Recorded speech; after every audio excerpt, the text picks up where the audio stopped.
You've been lied to about love. They told you attachment is passion, loyalty, deep care, and proof that someone truly matters to you. But if that were true, why does it hurt so much? Why does closeness so often bring anxiety? Why do you feel afraid the moment someone changes their tone, pulls away, goes silent, or becomes harder to reach?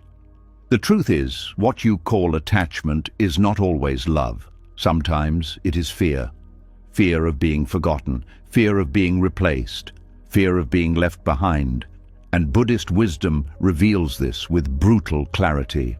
For centuries, the deepest teachings have shown that suffering begins the moment the mind clings, the moment it says mine, the moment it tries to hold tightly to what was never meant to stay fixed. Tonight, as you listen to these lessons, something will begin to shift. Your mind will grow quieter. Your chest will feel lighter. The panic beneath your need for reassurance will start to reveal itself, and what once felt like love may finally be seen for what it really is, a wound asking not to be abandoned again. This is not just another talk to fall asleep to. This is a mirror for the part of you that is still afraid to be left behind. Are you ready? Let's begin. And as that realization begins to settle, something uncomfortable but honest starts to rise. Because if attachment is not love, then what have you really been holding on to all this time? A quiet tension begins to reveal itself, the kind that has always been there but rarely questioned. The kind that shows up in small reactions, in subtle fears, in the need for reassurance that never seems to last. And the deeper you look, the clearer it becomes that what felt like connection may have been something much more fragile. There is a difference, a very subtle one, between loving someone and holding on to them. Most people never see it, and because of that, they suffer in ways they cannot explain. And this is where everything begins to change. There is a kind of care that feels light, almost effortless, like holding something gently without the need to tighten your grip. It does not rush, it does not demand, it does not constantly check if it is still safe. It simply exists, steady and open, without fear of losing itself.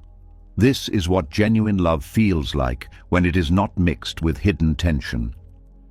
But then there is another kind, one that looks similar on the surface, but feels very different underneath.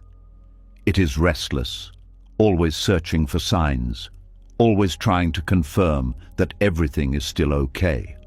It notices delays, changes in tone, shifts in attention. It reads into silence. It creates stories where there may be none. And no matter how much it receives, it never fully relaxes. This is clinging. Clinging does not begin as something obvious. It does not announce itself as fear.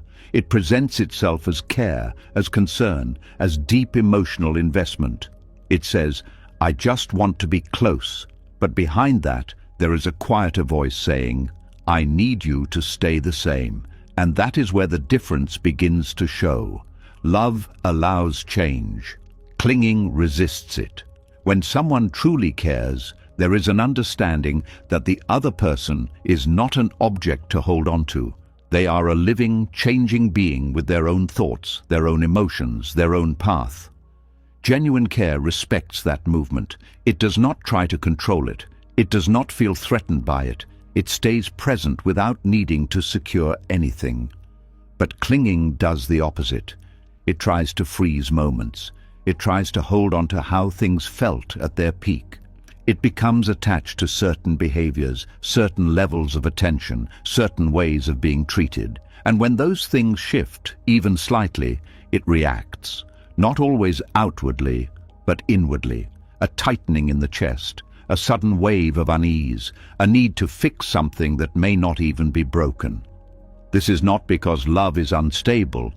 It is because clinging is built on fear. And fear always looks for something to hold.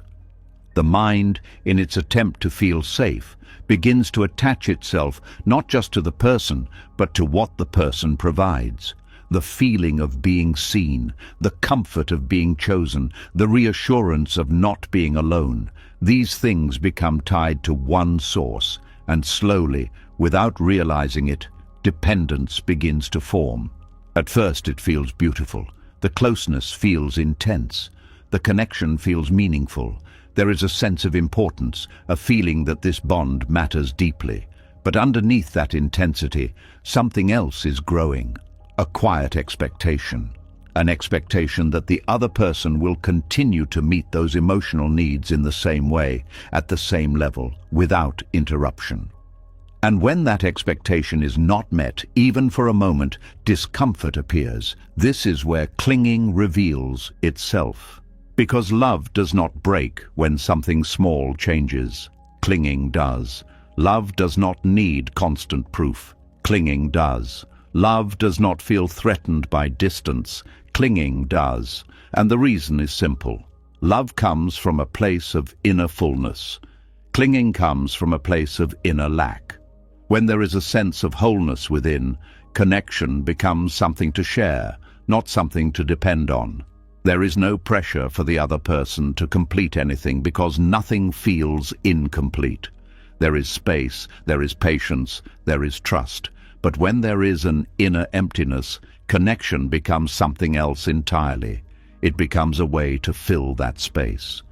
And once something is used to fill a void, losing it feels unbearable. This is why clinging feels so strong. It is not just about the person, it is about what the person represents. They become a source of stability, a mirror that reflects worth, a presence that quiets inner discomfort. And when that source feels unstable, everything else begins to shake. The mind reacts quickly. It tries to regain control. It seeks reassurance. It overanalyzes. It creates urgency where there may be none. All of this happens not because love is deep, but because fear is active. Fear of losing the feeling, fear of returning to that empty space, fear of facing what has been avoided. And this is why clinging can feel so exhausting. It requires constant monitoring, constant adjustment, constant emotional effort. It never fully rests because it is always trying to maintain something that cannot be controlled.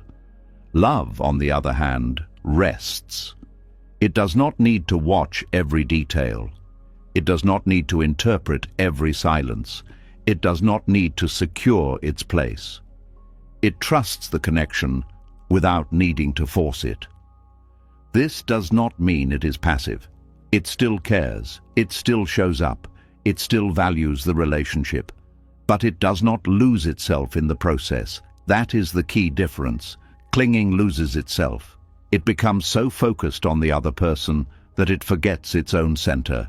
It adjusts, it bends, it gives more than it should, not out of generosity, but out of fear. Fear that if it does not, something will be lost.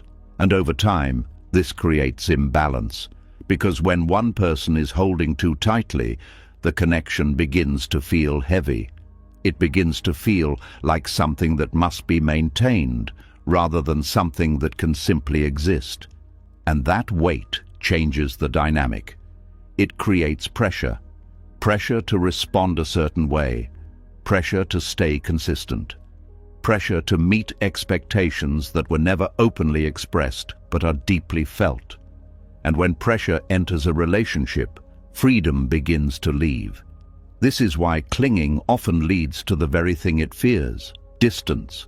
Because what is being held too tightly eventually seeks space, not out of rejection, but out of natural balance. But the mind that clings does not see it this way. It sees distance as danger. It sees change as loss. It sees space as a sign that something is ending. And so it reacts again. More effort, more attention, more attempts to bring things back to how they were. But the more it tries, the more tension it creates. And the cycle continues.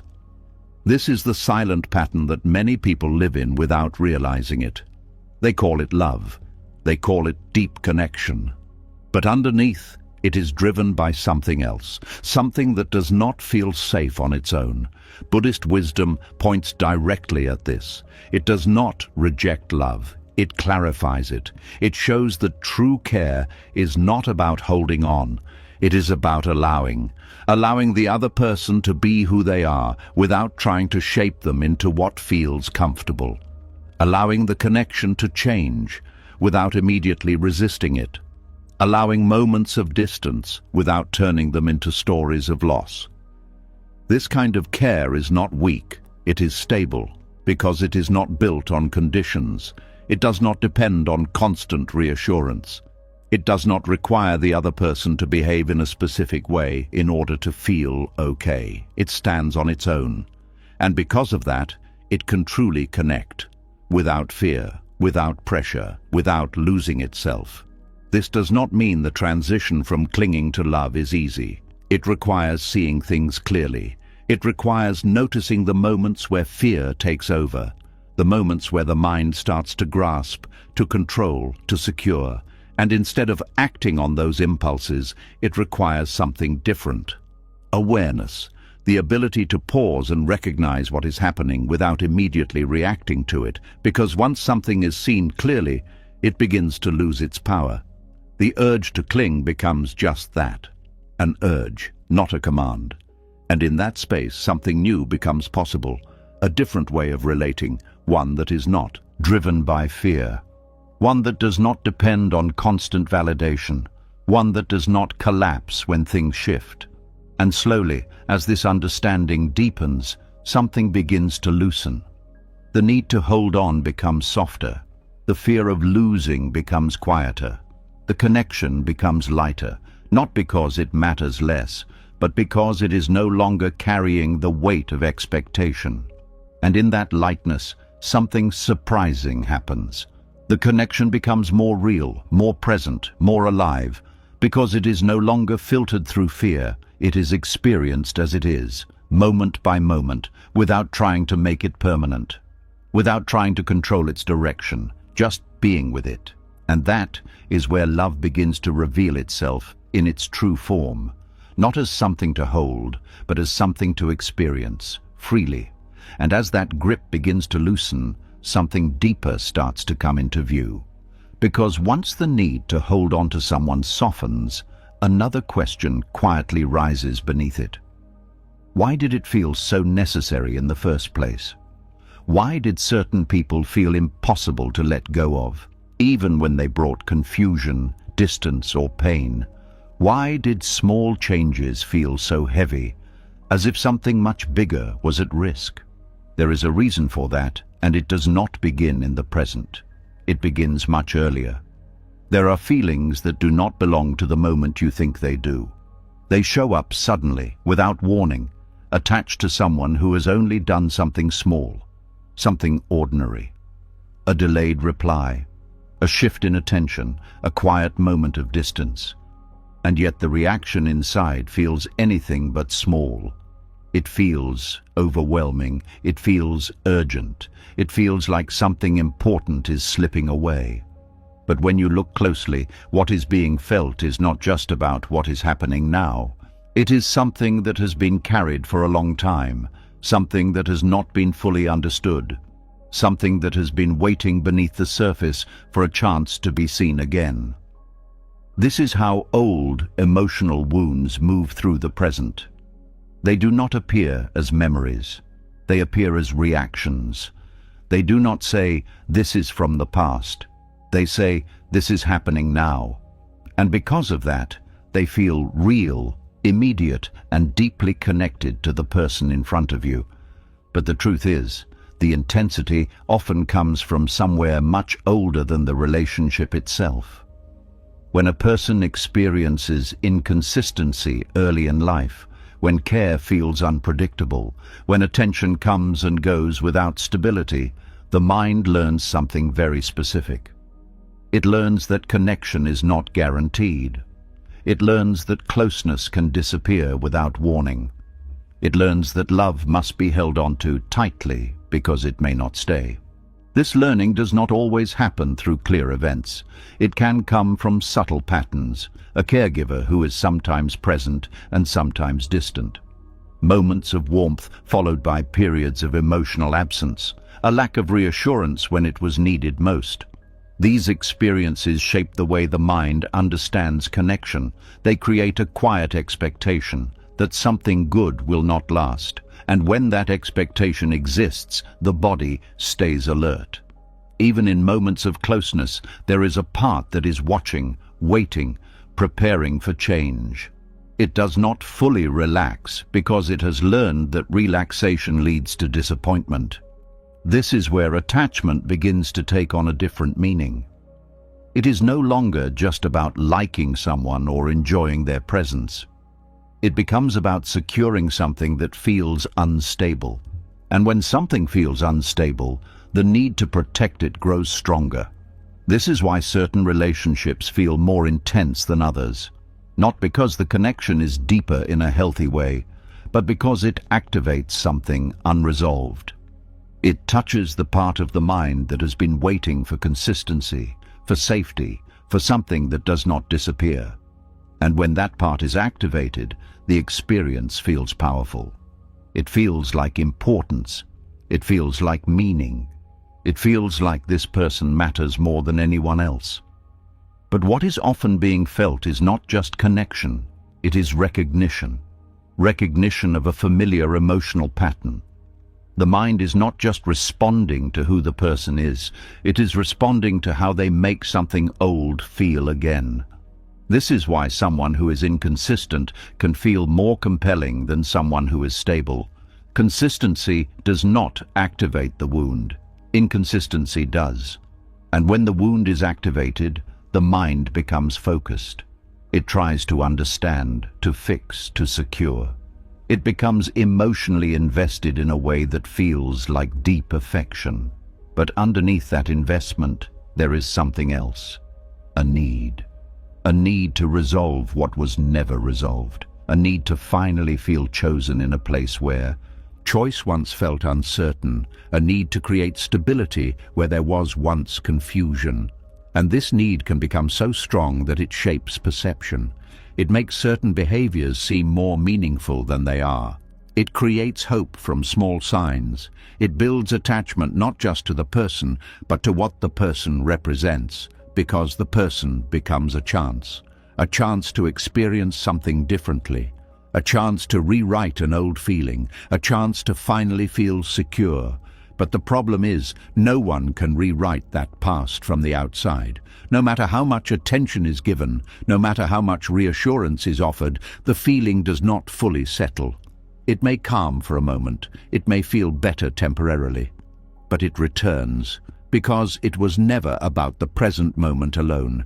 It was about something that has not been fully seen within. This is why reassurance can feel addictive. It provides relief, but only for a short time. And once it fades, the need returns, stronger, more urgent, more convincing.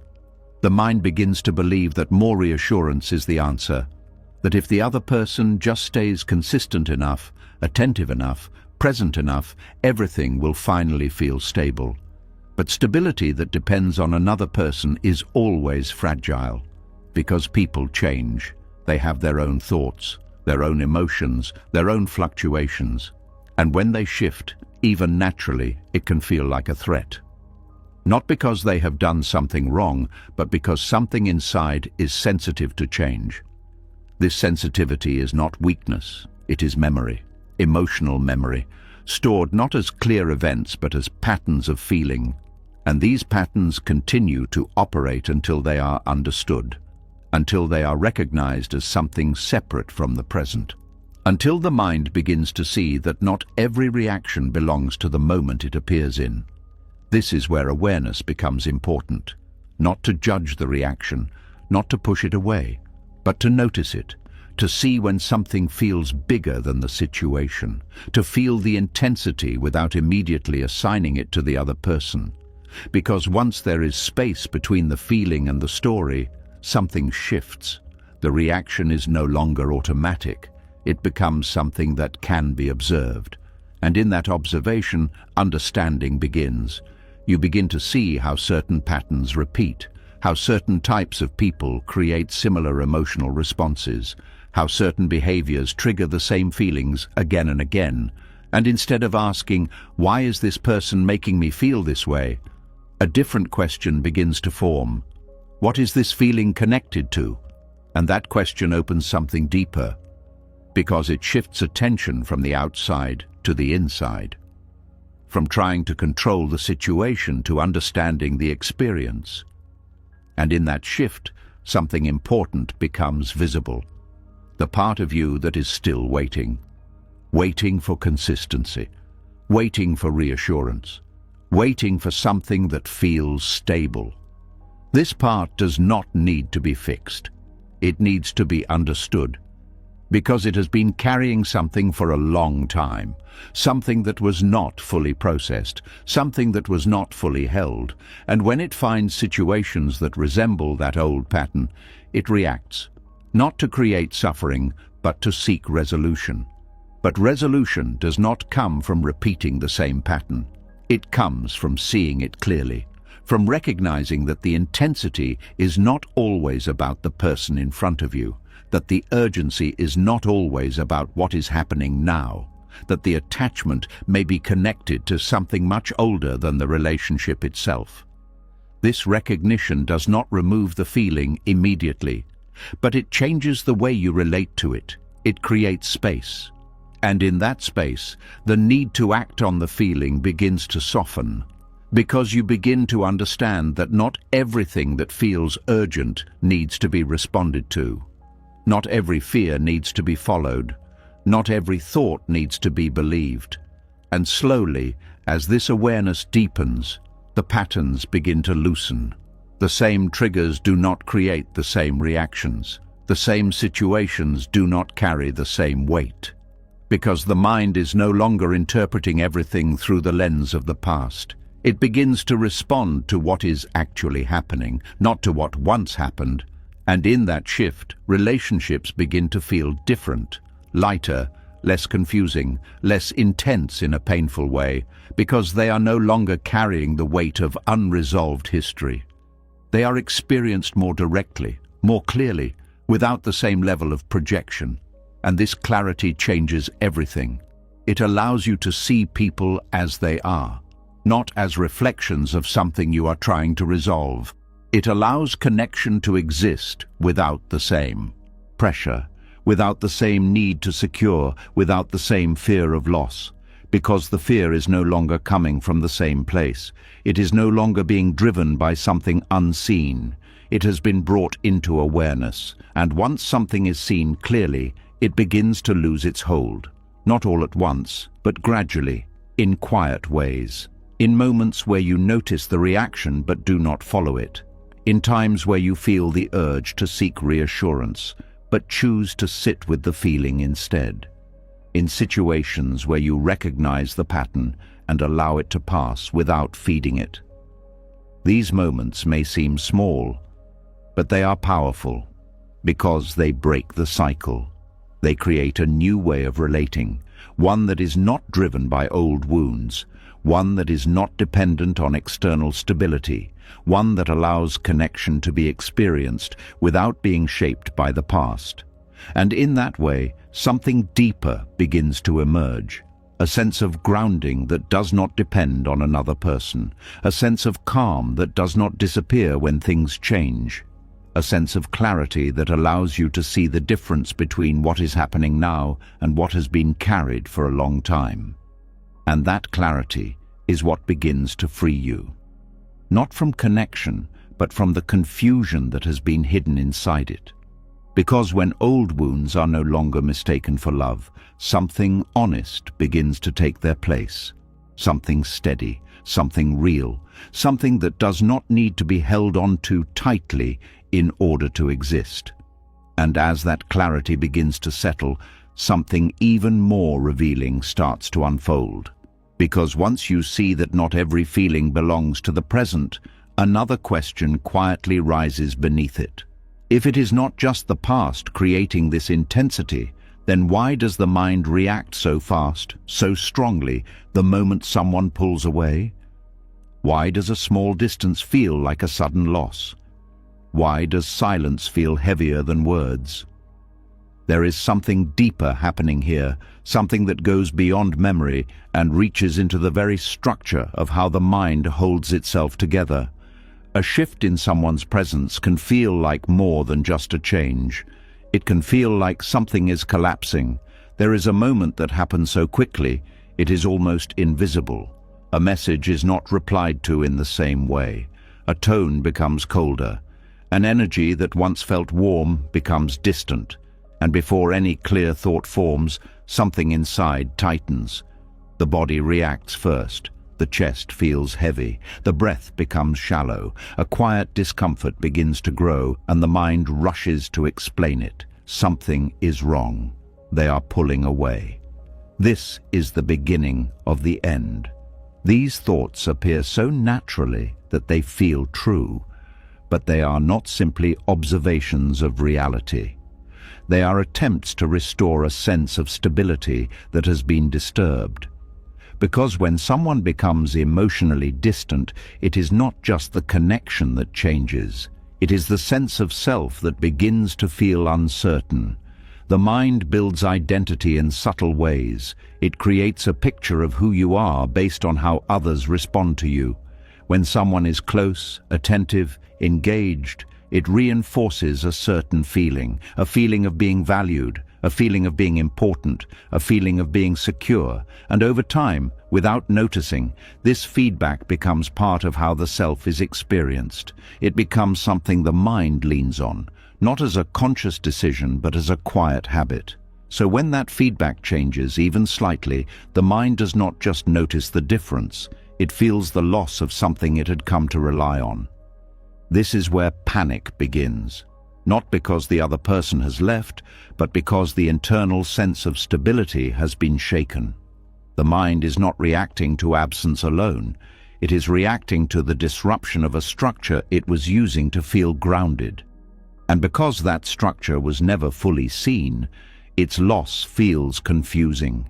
It feels like something external has caused the discomfort, when in reality, something internal has been exposed.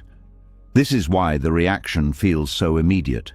It is not processed slowly, it is automatic. The mind moves quickly to fill the gap. It tries to understand what changed. It searches for explanations. It replays conversations. It analyzes details. It looks for signs that confirm the fear because uncertainty feels unsafe, and the mind would rather create a painful story than remain in not knowing. This is how overthinking begins, not as a choice, but as a response to instability. Each thought tries to bring clarity. Each scenario tries to prepare for what might happen. Each conclusion tries to create some sense of control, but the more the mind searches, the more it finds reasons to worry, because when the mind is looking for loss, it will always find something that supports that fear. And this creates a loop. The more the mind thinks, the more it believes its own thoughts. The more it believes, the stronger the reaction becomes, until the feeling feels overwhelming, until it feels like something must be done. This is where behavior changes. Messages are sent with urgency. Attention increases. Effort becomes stronger, not from a place of calm care, but from a place of fear. Fear that something is slipping away. But this reaction, though it feels natural, often creates the opposite effect. Because when fear drives action, it brings pressure into the connection. It creates a sense of need, a sense of urgency, a sense that something must be fixed immediately. And this changes how the interaction feels. The other person may not understand what has shifted. They may feel the intensity without knowing its source. They may respond with more distance, not out of rejection, but out of the natural need for space. And this increases the panic, because now the fear seems confirmed. The mind says something is wrong, but what is actually happening is a cycle. A cycle where internal instability leads to external pressure, which leads to more distance, which leads to more internal instability. And without awareness, this cycle continues. It repeats in different situations, with different people, in slightly different forms. But the pattern remains the same, because the root is not the person. The root is the way the mind has attached its sense of safety to something outside itself. Buddhist understanding points directly at this. It shows that the self the mind clings to is not fixed. It is constructed, built moment by moment from experiences, thoughts, and interactions. And when the mind believes this constructed self is solid, it tries to protect it. It tries to maintain the conditions that support it. It tries to avoid anything that threatens it. So when emotional distance appears, it feels like a threat to identity, not just to connection. The feeling is not simply, they are pulling away. It is deeper. It is, what does this mean about me? Am I still valued? Am I still important? Am I still enough? These questions are not always spoken, but they are felt, and the mind tries to answer them quickly, often with fear. Because fear fills the gap faster than patience. This is why emotional distance can feel so heavy. It touches something personal, something that feels like it defines who you are. But this is where a different kind of seeing becomes possible. When you begin to notice that the reaction is not just about the situation, but about what the situation means to the mind, something shifts. The focus moves from trying to control the other person to understanding the internal response. Instead of asking, why are they acting this way? A quieter question begins to form. What is being threatened inside me right now? This question does not look outward. It looks inward. And when you stay with it, without rushing to answer, something becomes visible. A sense of dependence, a reliance on external behavior to feel stable, a habit of using connection as a way to define self-worth. Seeing this is not comfortable because it reveals how much the mind has been leaning on something uncertain. But it is also freeing, because once it is seen, it can begin to change. Not by force, not by trying to eliminate the feeling, but by understanding it, by allowing the reaction to be felt without immediately acting on it, by noticing the urge to reach out, to fix, to secure, without following it automatically. This creates space. And in that space, something new becomes possible. The feeling is still there, the discomfort is still present, but it is no longer in control, it is being observed. And when something is observed clearly, it begins to lose its intensity, not all at once, but gradually. The mind starts to realize that not every shift in another person's behavior is a threat. Not every silence is a sign of loss. Not every change requires a reaction. And this realization brings a different kind of stability, one that does not depend on constant feedback, one that does not collapse when something external changes, one that remains steady even when connection fluctuates. This is where emotional independence begins to form, not as a withdrawal from relationships, but as a deeper grounding within yourself, a place where your sense of self is not built entirely on how others respond to you, a place where you can experience connection without losing stability when it shifts. And this changes how you relate. You no longer chase the same way. You no longer react with the same urgency. You no longer feel the same level of fear when distance appears, because the distance is no longer threatening the same part of you. The identity is no longer tied as tightly to the connection, and this creates freedom, not freedom from caring, but freedom from panic, freedom from the need to control, freedom from the constant need to secure something that cannot be made permanent. And in this freedom, something unexpected happens. Connection becomes more natural, more balanced, more real, because it is no longer driven by fear. It is no longer shaped by the need to protect identity. It is experienced as it is, without the same level of interpretation, without the same level of pressure. And this allows relationships to unfold differently, with more space, with more ease, with more clarity, not because nothing changes, but because change is no longer seen as a threat.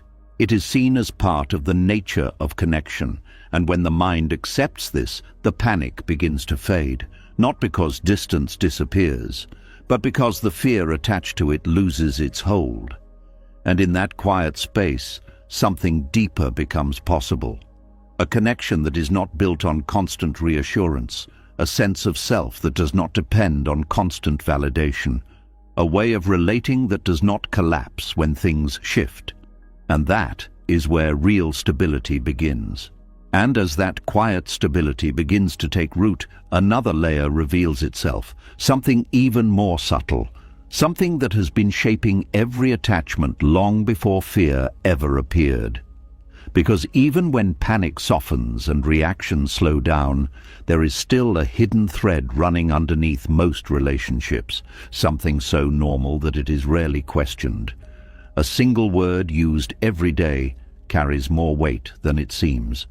A word that feels harmless, even comforting, yet quietly binds the mind in ways that create suffering again and again. That word is simple, but its effect is deep. There is a moment so ordinary that it passes unnoticed when the mind turns connection into possession. It happens silently. A person becomes not just someone you care about, but something you begin to hold in a different way, not physically, but mentally. A label forms without effort, without intention, yet it changes everything. My partner, my friend, my person. It sounds warm. It sounds close. It sounds like belonging. But beneath that language, something begins to tighten. Because the moment the mind says mine, it creates an invisible boundary. A boundary that separates what is yours from what is not. And once that boundary exists, something else follows naturally. The need to protect it. This is where suffering begins, not at the moment of loss, but at the moment of claiming. Because claiming assumes something can be held in place. It assumes continuity. It assumes that what is present now should remain the same, should stay within reach, should not move in ways that feel unfamiliar. But life does not move like that. People change. Feelings shift. Circumstances evolve in ways that cannot be controlled or predicted. And when the mind holds onto the idea of mine, it resists this movement. It begins to expect stability where there is none. It begins to depend on something that is naturally uncertain. This is not a mistake of logic. It is a habit of perception. From a very early point, the mind learns to organize the world through ownership. It learns to identify things as belonging or not belonging. It creates a sense of control through naming, through categorizing, through defining. This process works in many areas of life. Objects can be owned, spaces can be defined, roles can be assigned. But when this same process is applied to people, something becomes distorted. Because people are not objects. They are not fixed. They are not static in their thoughts, their emotions, or their direction. Yet the mind treats them as if they can be held in a similar way, not physically, but emotionally. And this emotional ownership creates expectation. Expectation that they will remain consistent. Expectation that they will respond in familiar ways. Expectation that the connection will continue without interruption. And when these expectations are not met, the mind reacts. Not because something wrong has happened, but because something assumed has changed. This is the root of much confusion in relationships. The reaction feels justified because it feels like something has been taken. But nothing was taken. Something simply changed. The suffering comes from the belief that it should not have. Buddhist teaching points directly at this. It does not deny connection. It does not suggest withdrawing from relationships. It does not say that caring is wrong. It reveals that the problem is not in the connection itself, but in the way the mind relates to it. The problem is not love, it is the idea of possession. Because possession tries to turn something fluid into something fixed. It tries to freeze movement. It tries to create permanence in a world that is constantly shifting. And this effort creates tension, a tension that may not always be visible, but is always present. It shows up in subtle ways, in the need to check if everything is still okay, in the discomfort when things feel different, in the desire to bring things back to how they were. These are not random reactions. They are the natural result of holding on to something that cannot be held. The mind does not see it this way at first. It sees its actions as care, as attention, as investment in the relationship. But beneath that, there is a deeper movement, a movement that is trying to secure something, trying to make it stay, trying to prevent change. And this movement creates pressure, not only within the self, but within the connection, because when someone is seen as mine, they are no longer just experienced as they are. They are experienced through expectation, through a lens that filters their actions based on what feels safe. This changes perception. It makes neutral actions seem significant. It makes small changes feel large. It creates meaning where there may be none. And this meaning is often tied to fear. Fear that something is slipping. Fear that something is no longer the same. Fear that what was once secure is becoming uncertain. This fear does not come from reality alone. It comes from the attachment to how reality should be. And this is why the idea of mine is considered a root illusion. Not because it is entirely false, but because it misrepresents the nature of what is being experienced. It suggests ownership where there is only connection. It suggests permanence where there is only change. It suggests control where there is only influence. And when the mind believes these suggestions, it suffers. Not because it is wrong to care, but because it is trying to hold on to something that cannot be fixed in place. This does not mean detaching from people. It means relating to them differently. Seeing them not as something to keep, but as something to meet, something to experience in the present moment, without turning that experience into a guarantee. This shift is subtle but powerful. It changes the way the mind interprets everything. Instead of asking, "How do I keep this?" a different question begins to form. How do I be present with this? Presence does not require ownership. It does not require certainty. It does not require the future to be defined. It only requires attention. And when attention is given without the need to possess, something changes. The connection becomes lighter, not less meaningful, but less burdened. There is no longer the same pressure for things to stay the same. There is no longer the same fear when things shift. Because the experience is not being held as something that must continue. It is being experienced as something that is happening right now, in this moment. And this moment is enough.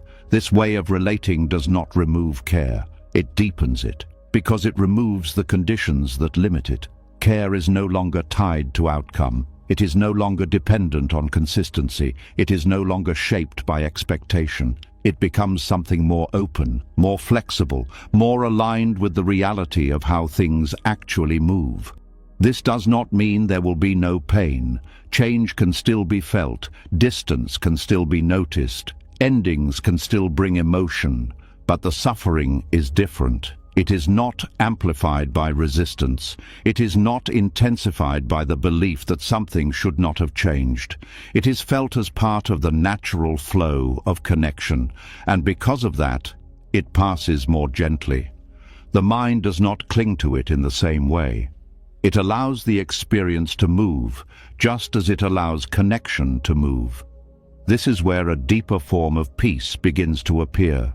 Not a peace that depends on everything staying the same, but a peace that exists even when things change, a peace that is not fragile, a peace that is not tied to possession, and in this space something unexpected becomes clear.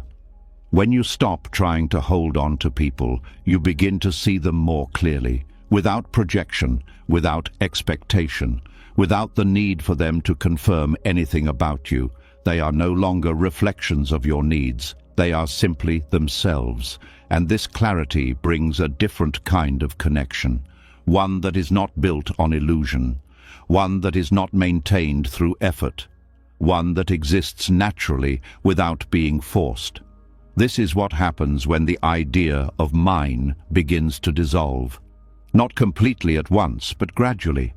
In moments where you notice the tendency to claim and choose instead to observe.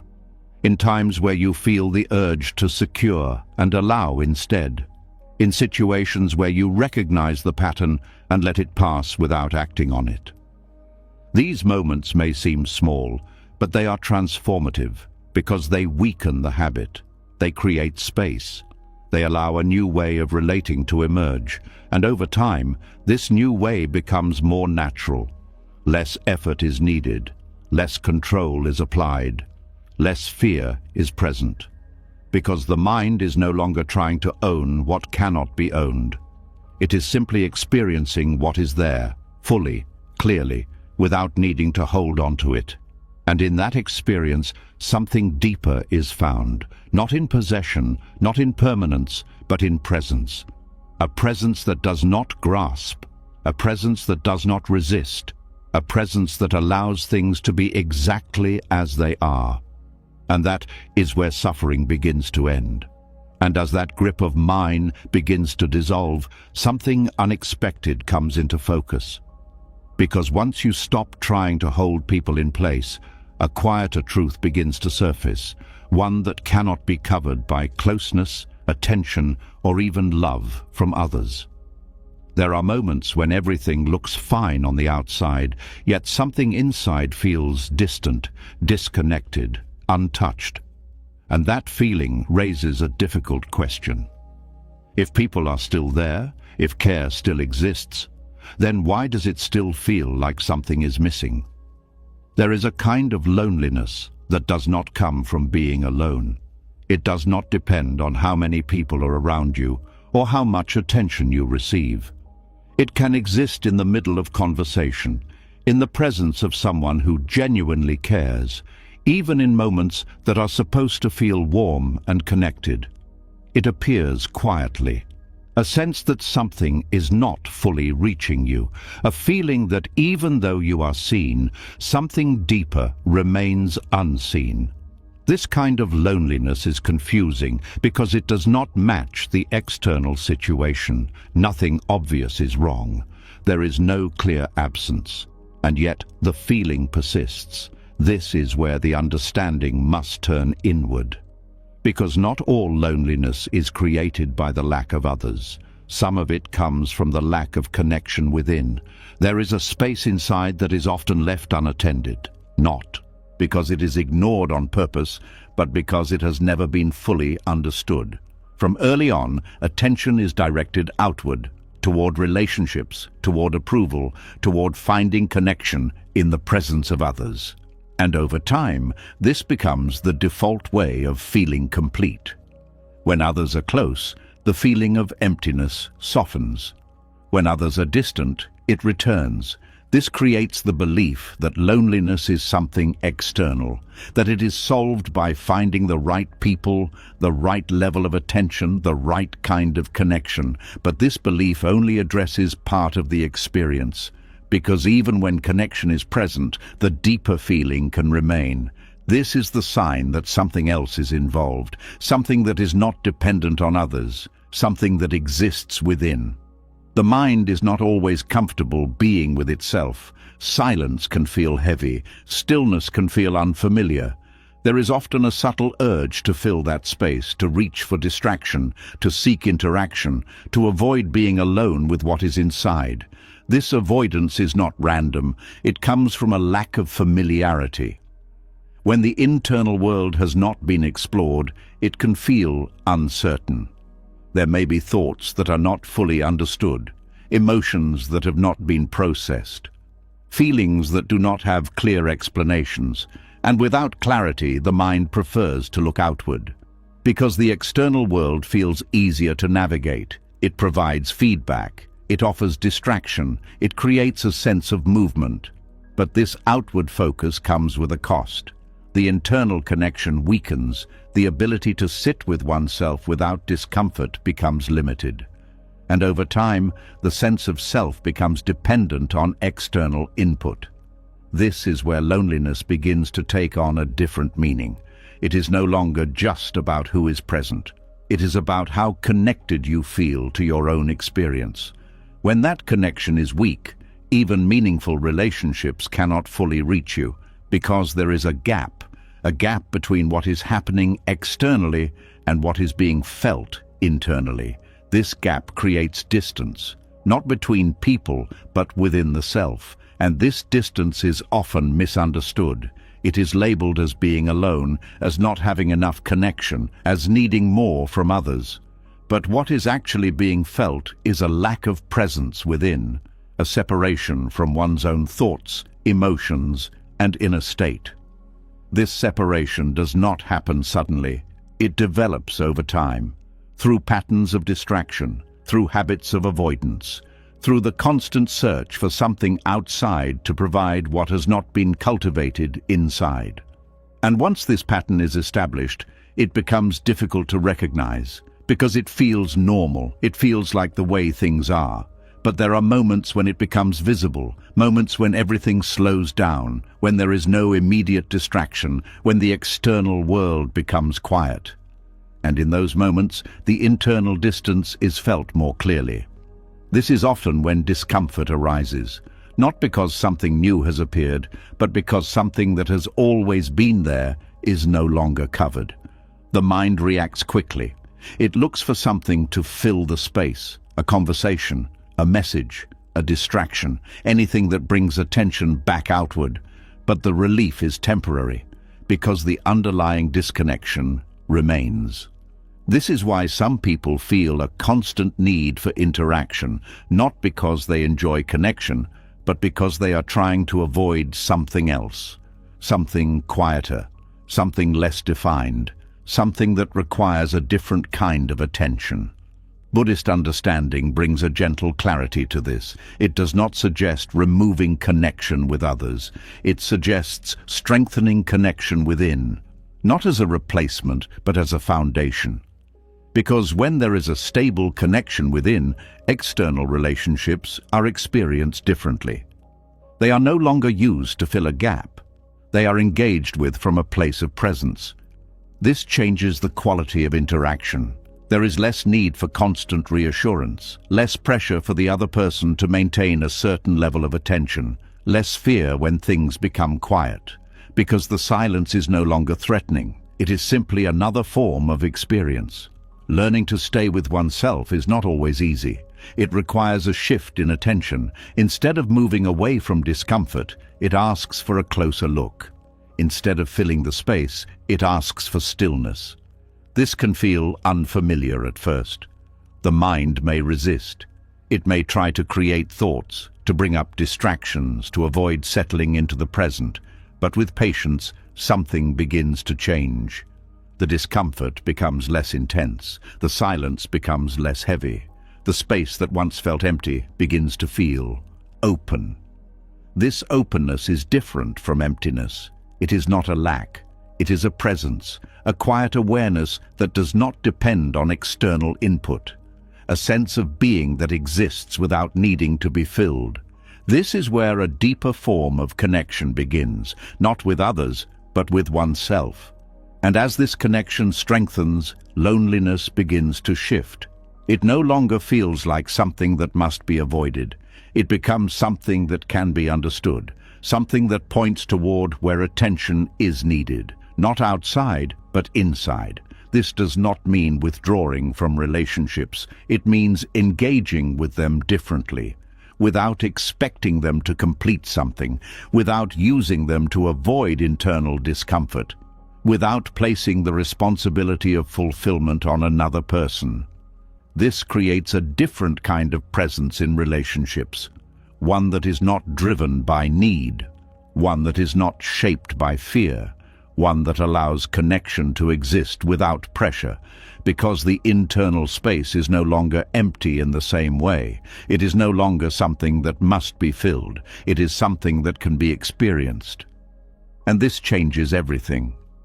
The way you listen becomes deeper. The way you speak becomes clearer. The way you relate becomes more genuine. Because it is no longer filtered through the need to feel complete. It is coming from a place that already feels grounded. This does not remove all feelings of loneliness. There may still be moments where connection is missed, moments where presence is desired, but these moments are different. They are not overwhelming. They are not driven by a sense of lack. They are simply part of the human experience. And because they are not resisted, they pass more easily. This is the shift from loneliness as suffering to solitude as awareness. A shift that does not depend on changing external circumstances, but on understanding internal patterns. And as this understanding deepens, something becomes clear. You can be alone without feeling abandoned. You can be with others without losing yourself. You can experience connection without depending on it for stability. And in that balance, a different kind of peace begins to form. One that is not tied to presence or absence. One that is not affected by how many people are around you. One that exists within, steady and quiet. And from that place, relationships become something else entirely. Not a solution to loneliness, but an expression of connection that is already present. And that is where the feeling of being left behind begins to lose its meaning. Because there is no longer a place within that feels abandoned. And as that inner space becomes more steady, something else begins to reveal itself, something that often hides behind connection without being questioned. Because even when loneliness softens and the relationship with yourself becomes calmer, there can still be a quiet pull that returns again and again. A need that feels small at first, almost harmless, yet slowly grows into something difficult to ignore. It shows up in simple moments, waiting for a reply, checking for signs, looking for something that says everything is still okay. And when it is received, there is relief, but only for a while. There is a kind of hunger that does not feel like hunger. It feels like attention. It feels like care. It feels like wanting to feel close, wanting to feel certain, wanting to feel secure in something that cannot be fully guaranteed. And because it feels so normal, it is rarely questioned. But if you look closely, there is a pattern beneath it. A cycle that repeats itself in quiet ways, shaping how you experience connection without being fully seen. It begins with a feeling, a slight discomfort, not strong enough to be alarming, but noticeable enough to create a shift in attention. Something feels uncertain, something feels incomplete. It may not have a clear reason, but it is there. The mind responds quickly. It looks for confirmation, a message, a tone, a sign that everything is still as it should be. And when that confirmation appears, the feeling changes. There is relief, a softening, a sense that things are back in place. But this relief does not last, because it was not created from stability within. It was created from something outside. And anything that comes from outside can change. So the cycle begins again. The next moment of uncertainty arrives. The next need for confirmation appears. And once again, the mind looks outward to settle what is happening inside. This is the quiet loop of craving reassurance. It is not loud. It does not always appear as desperation. It often hides in small habits. Checking your phone without thinking, reading into messages more than necessary, feeling a shift in mood based on how someone responds. These actions seem simple, but they are connected to something deeper, a reliance on external signals to create internal stability. And over time, this reliance becomes stronger. Because each time reassurance is received, it reinforces the pattern. It teaches the mind that relief comes from outside, that safety comes from confirmation, that calm comes from being validated. This creates a subtle dependency, not on the person directly, but on the feeling they provide. And because that feeling is not constant, the need to maintain it becomes ongoing. This is where craving turns into something more complex. It is no longer just about wanting attention. It is about needing a certain emotional state, a state that feels secure, stable, and certain. And because that state is tied to another person's actions, it becomes unpredictable. The mind begins to watch more closely, to analyze more deeply, to search for patterns, because it is trying to anticipate the next moment of relief. This anticipation creates tension, even in moments where nothing is wrong, even when the connection is present. There is still a part of the mind that is waiting for the next sign, the next confirmation, the next piece of reassurance that everything is still in place. This waiting keeps the mind active. It prevents full relaxation, because the sense of security is not stable. It depends on something that can change at any moment. This is why reassurance, while comforting in the short term, often increases anxiety over time. It creates a temporary solution to a deeper issue. But because it does not address the root, the need returns, stronger, more frequent, more convincing. The mind begins to believe that more reassurance is the answer, that if it just receives enough confirmation, enough attention, enough validation, the feeling will finally settle. But it does not, because the problem is not the amount of reassurance, it is the dependence on it. No amount of external validation can create lasting internal stability, because stability that depends on something outside is always fragile. This is the nature of craving. It promises relief, but only delivers it briefly.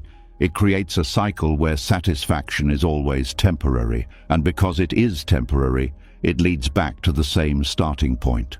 This is why it is often described as an addiction, not in the dramatic sense, but in the subtle repetition of seeking something that never fully satisfies.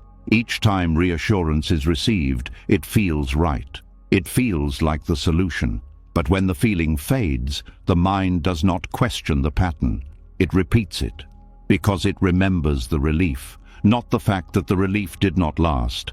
This selective memory keeps the cycle going. It focuses on the moment of comfort and overlooks the return of discomfort. And because of that, it continues to seek the same outcome in the same way. This is where awareness becomes important. Not to stop the desire for reassurance immediately, but to understand it, to notice when the urge appears, to observe the feeling without reacting to it automatically, to see the pattern as it unfolds. Because once the pattern is seen clearly, it begins to lose its hold. The urge to seek reassurance does not disappear instantly, but it becomes less automatic. There is a moment of pause, a space where you can choose not to act on it immediately. And in that space, something new becomes possible. Instead of reaching outward, attention can turn inward. Instead of asking, "What do I need from them right now?" a different question can arise. What am I trying to feel? This question changes the direction of the response. It shifts focus from the external source to the internal state. And when you stay with that question, something begins to reveal itself. A need for certainty, a need for stability, a need for reassurance that everything is okay. These needs are not wrong, they are part of the human experience. But when they are placed entirely in the hands of another person, they become difficult to manage, because they are no longer within your control. This is where a different approach begins to form. Not by rejecting reassurance, but by reducing dependence on it, by learning to create a sense of calm without needing immediate confirmation, by allowing uncertainty to exist without rushing to remove it. This does not feel comfortable at first. The mind is used to resolving discomfort quickly. It is used to seeking relief as soon as possible, but staying with the feeling, even for a short time, begins to change the pattern. It shows the mind that the discomfort can be held, that it does not need to be fixed immediately, that it can rise and fall on its own. And as this understanding grows, the urgency begins to decrease. The need for immediate reassurance becomes less intense. The space between feeling and action becomes wider. This creates a different kind of stability, one that is not dependent on external signals, one that remains steady even when those signals are not present. And from this stability, the relationship changes. It becomes less about maintaining a certain emotional state and more about experiencing connection as it is, without constant monitoring, without continuous checking, without the same level of pressure. This does not remove communication. It does not remove care. It simply removes the need to use communication as a way to regulate internal feelings, because those feelings are no longer entirely dependent on the response. They are being understood, held, and allowed to move without needing to be fixed from the outside. This is where the cycle begins to break, not through force, but through awareness, not by denying the need, but by understanding its source. And as this process continues, something becomes clear. Reassurance is not the problem, dependence on it is. Because when reassurance is used as a supplement, it feels natural. But when it is used as a foundation, it becomes unstable. And recognizing this difference changes how it is experienced. It allows reassurance to be received without becoming attached to it. It allows connection to exist without being used as a constant source of validation. It allows space to exist without immediately filling it. And in that space, something deeper begins to form, a sense of trust. Not in the sense that everything will always stay the same, but in the sense that you can remain steady even when it does not. This trust is not built through external confirmation. It is built through internal understanding, through seeing patterns clearly, through staying present with discomfort without reacting automatically, through allowing feelings to exist without needing immediate resolution. And over time, this creates a different relationship with reassurance. It is no longer something that must be constantly sought. It becomes something that can be received without dependence. And that shift brings a quiet kind of freedom. A freedom from the need to constantly check. A freedom from the pressure to maintain a certain level of response. A freedom from the cycle that once felt automatic. Because the source of stability has changed. It is no longer outside. It is within. And from that place, connection becomes something that adds to your experience, not something that defines it. Something that can be enjoyed without needing to secure it. Something that can change without creating the same level of fear. Something that can exist without being constantly confirmed. And that is where the quiet addiction of reassurance begins to fade. And as that quiet dependence on reassurance begins to fade, another layer slowly rises to the surface, something even more hidden, something that does not always show itself directly, but quietly shapes the way attachment forms. Because when the need for constant validation softens, a deeper question starts to appear underneath it. What happens when the fear is no longer about getting a response, but about losing your place entirely? There is a feeling that many people carry but rarely admit, even to themselves. A subtle tension that appears when attention shifts, when someone else enters the picture, when you sense that you are no longer at the center in the same way. And in that moment, something inside reacts. Not loudly, not always visibly, but deeply. A quiet fear begins to form, the fear of being replaced. There is a part of the mind that does not just want connection. It wants significance. It wants to feel that it matters in a way that cannot be easily taken away, that it holds a position that is unique, secure, and not interchangeable. This desire often feels like love, because it is tied to closeness and importance, but underneath there is something else driving it, a need to be chosen, not just once, but repeatedly, a need to feel that among all possibilities, you are the one that stands out, the one that is preferred, the one that holds a special place that no one else can take. This need does not come from nowhere. It is shaped over time through experiences where attention felt conditional, where being seen felt temporary, where value felt dependent on performance, behavior, or circumstance. The mind learns that being ordinary is not safe, that being one among many is not enough. So it begins to seek something more, a sense of being irreplaceable. And when this need enters a relationship, it changes how connection is experienced. It is no longer just about sharing time or presence. It becomes about maintaining a position that feels secure, a position that feels protected. And because this position is not guaranteed, the mind becomes alert. It starts to compare, to notice differences, to look at how others are treated, to measure attention in subtle ways. This comparison is not always conscious. It happens quietly, in the background, but it shapes perception. It creates a sense of competition, even when none is openly present. Because the mind is not just experiencing the connection, it is evaluating its place within it. And when that place feels threatened, even slightly, discomfort appears. Not because something has actually been lost, but because something feels uncertain.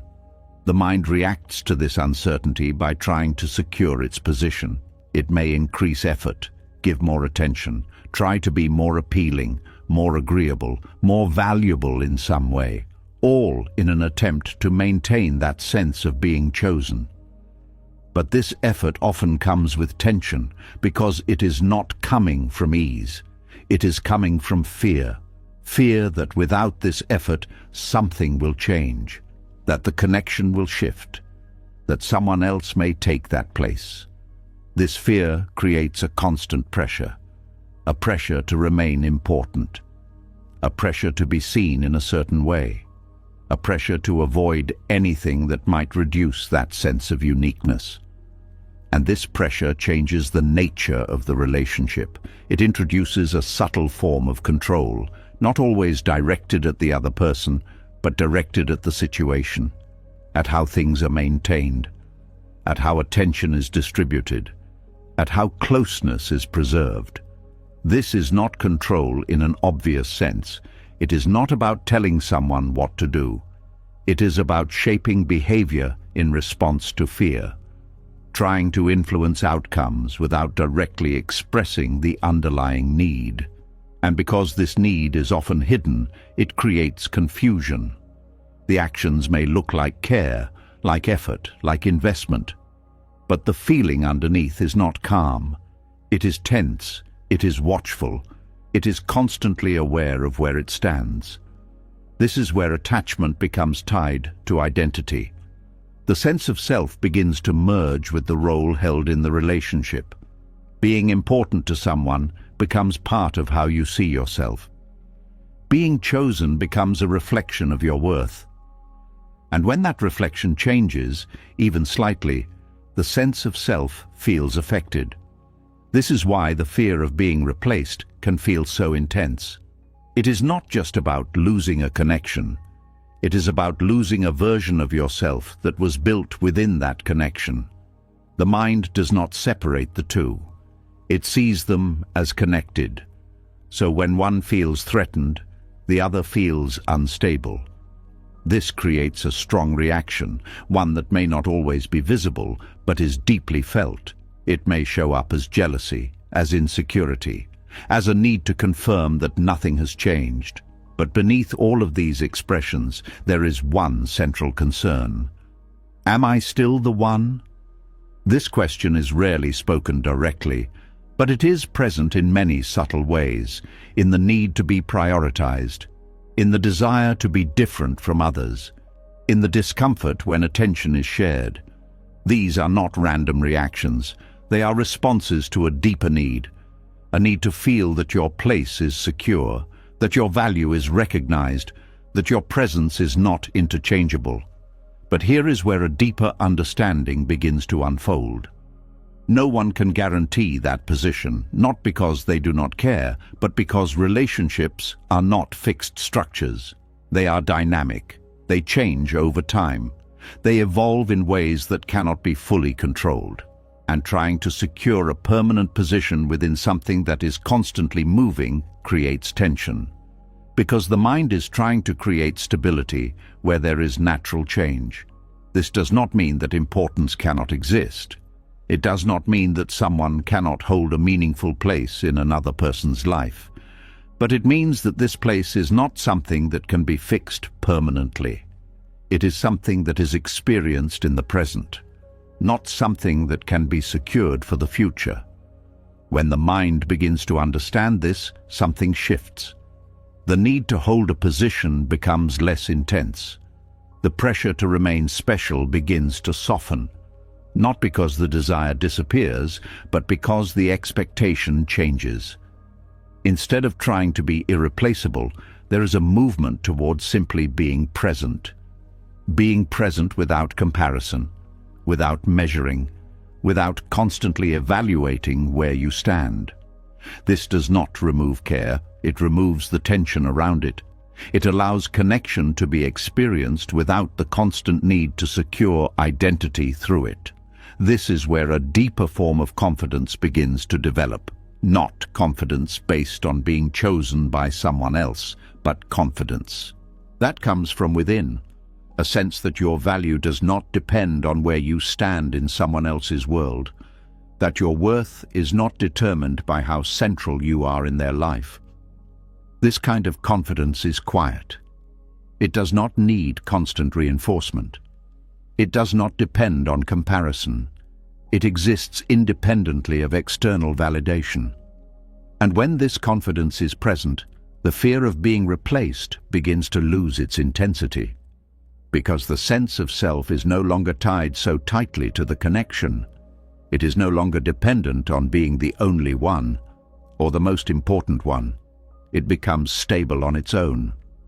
And from that stability, relationships change. They become less about maintaining position and more about sharing experience. Less about being chosen and more about being present.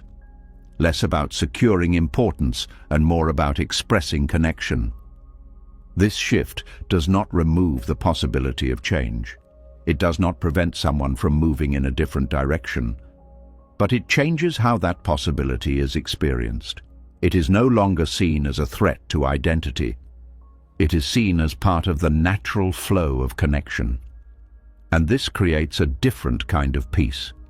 One that does not depend on being irreplaceable. One that does not require constant confirmation of importance. One that allows connection to exist without the need to define it through exclusivity. This is where attachment begins to transform.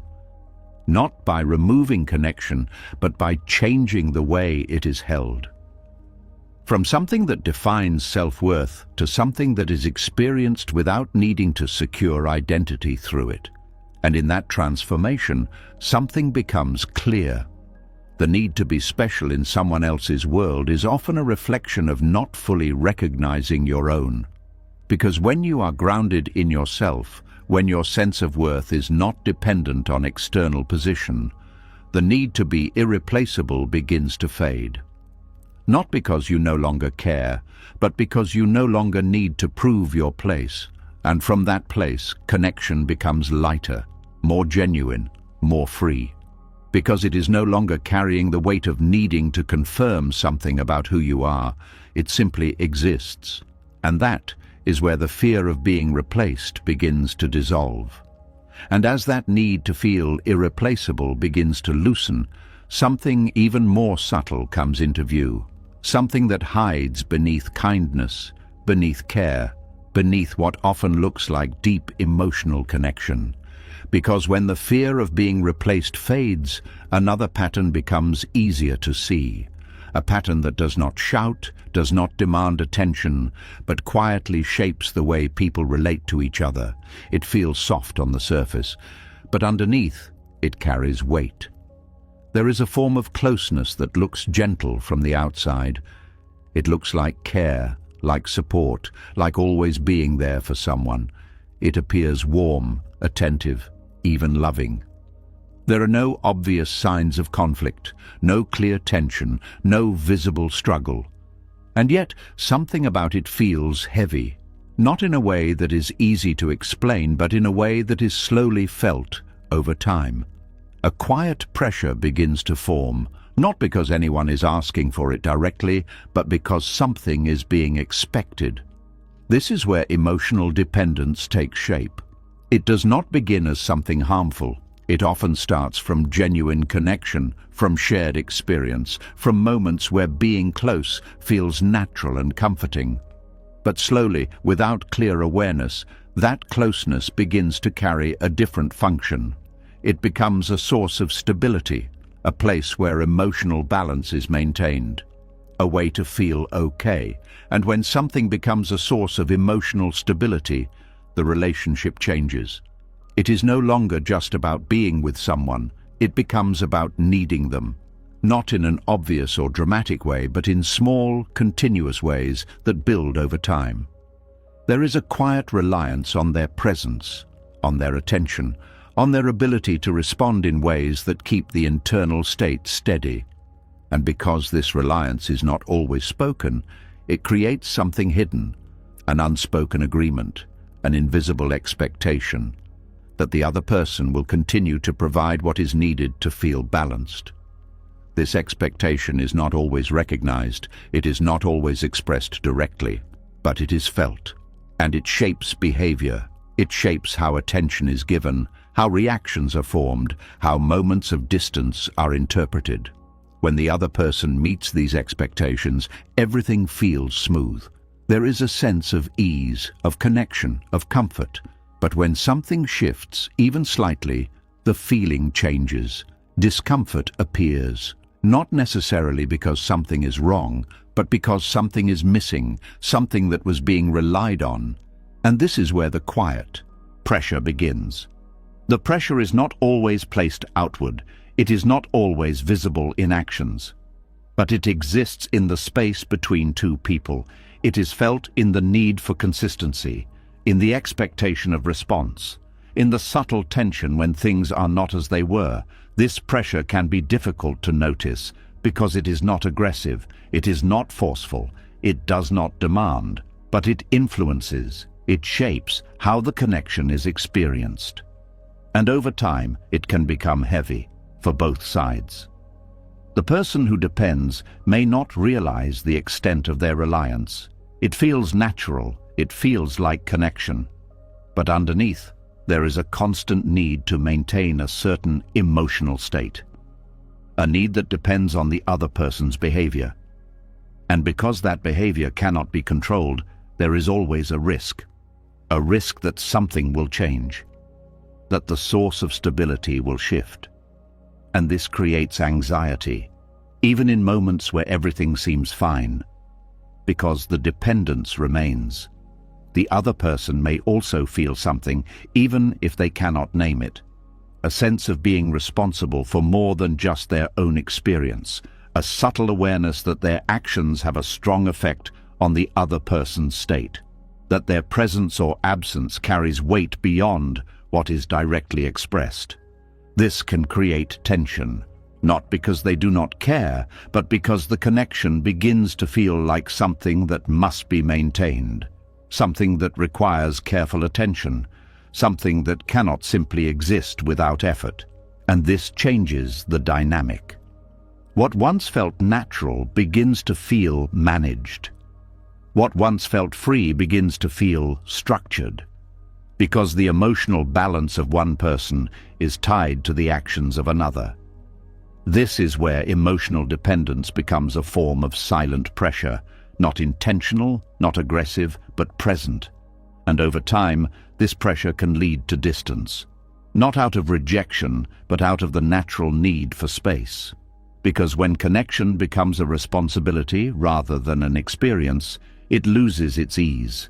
It becomes something that must be handled carefully, and this creates a subtle form of burden, a burden that is not spoken, but felt.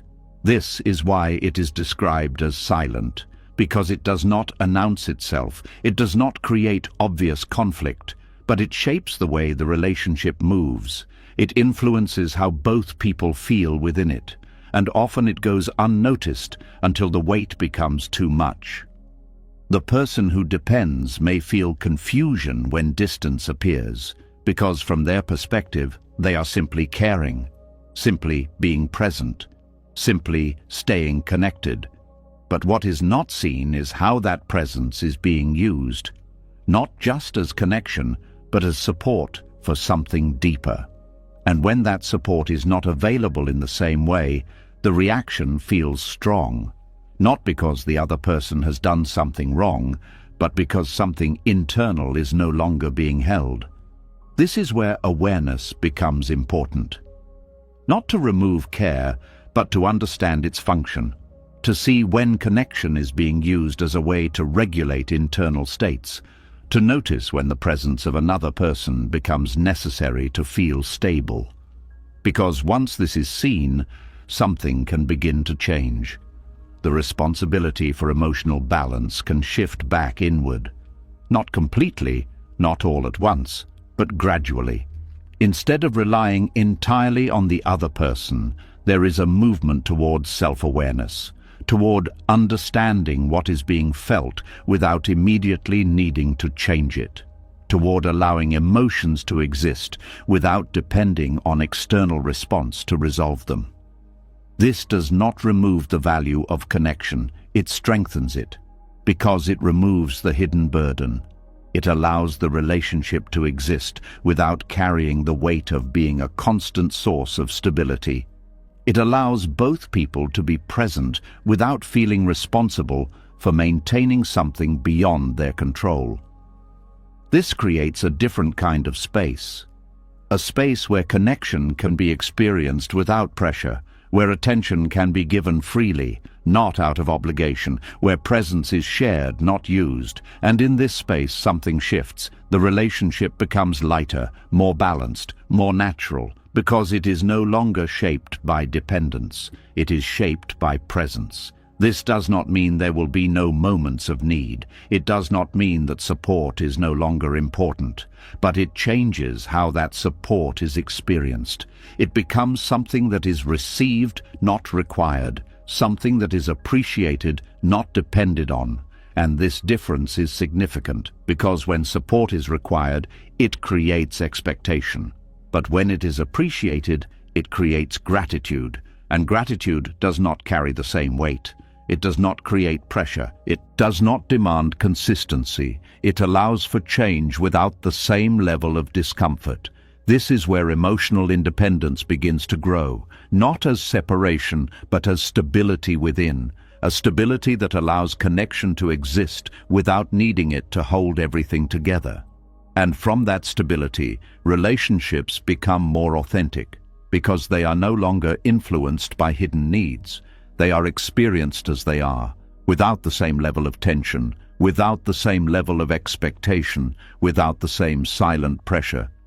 This does not remove closeness, it deepens it, because it allows closeness to exist without being shaped by dependence.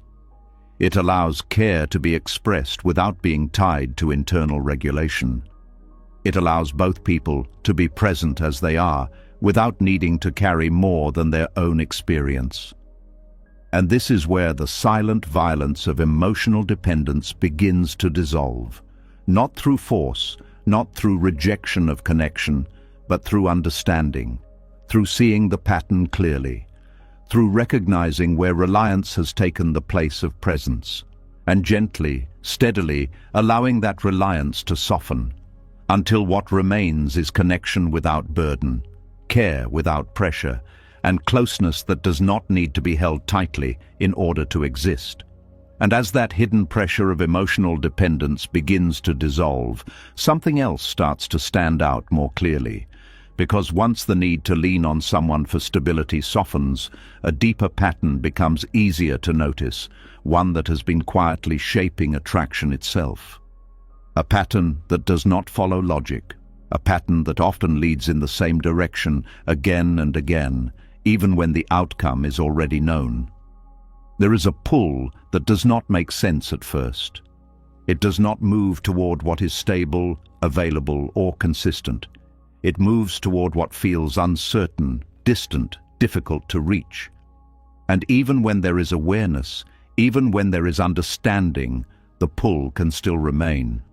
There is something about certain people that feels familiar before anything has even happened, not because they have shown something clearly, but because they carry a certain energy, a certain distance, a certain unpredictability.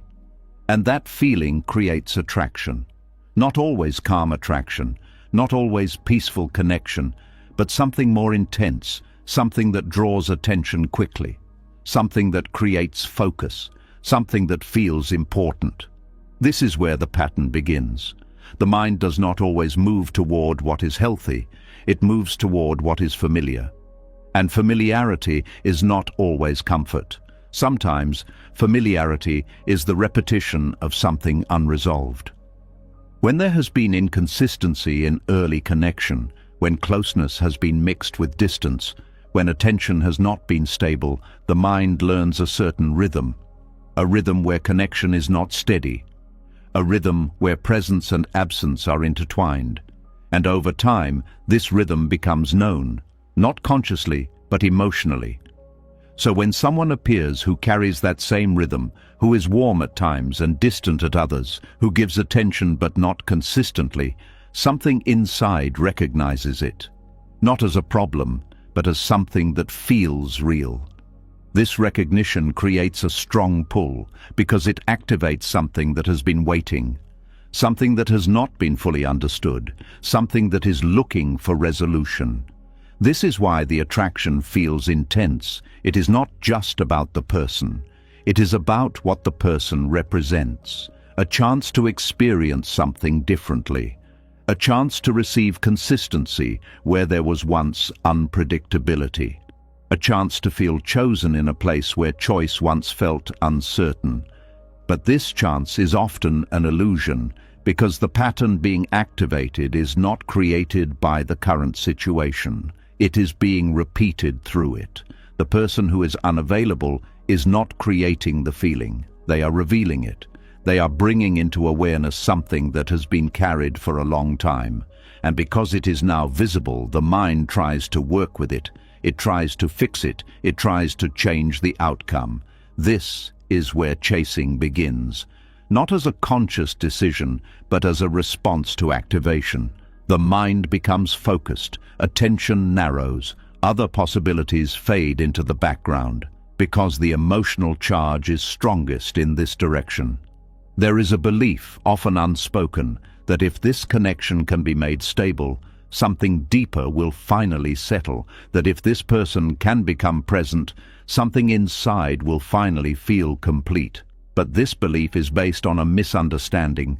It assumes that the current situation holds the answer, when in reality, it is only reflecting the question of why this pattern feels so familiar, the question of what is being repeated, the question of what has not yet been fully seen.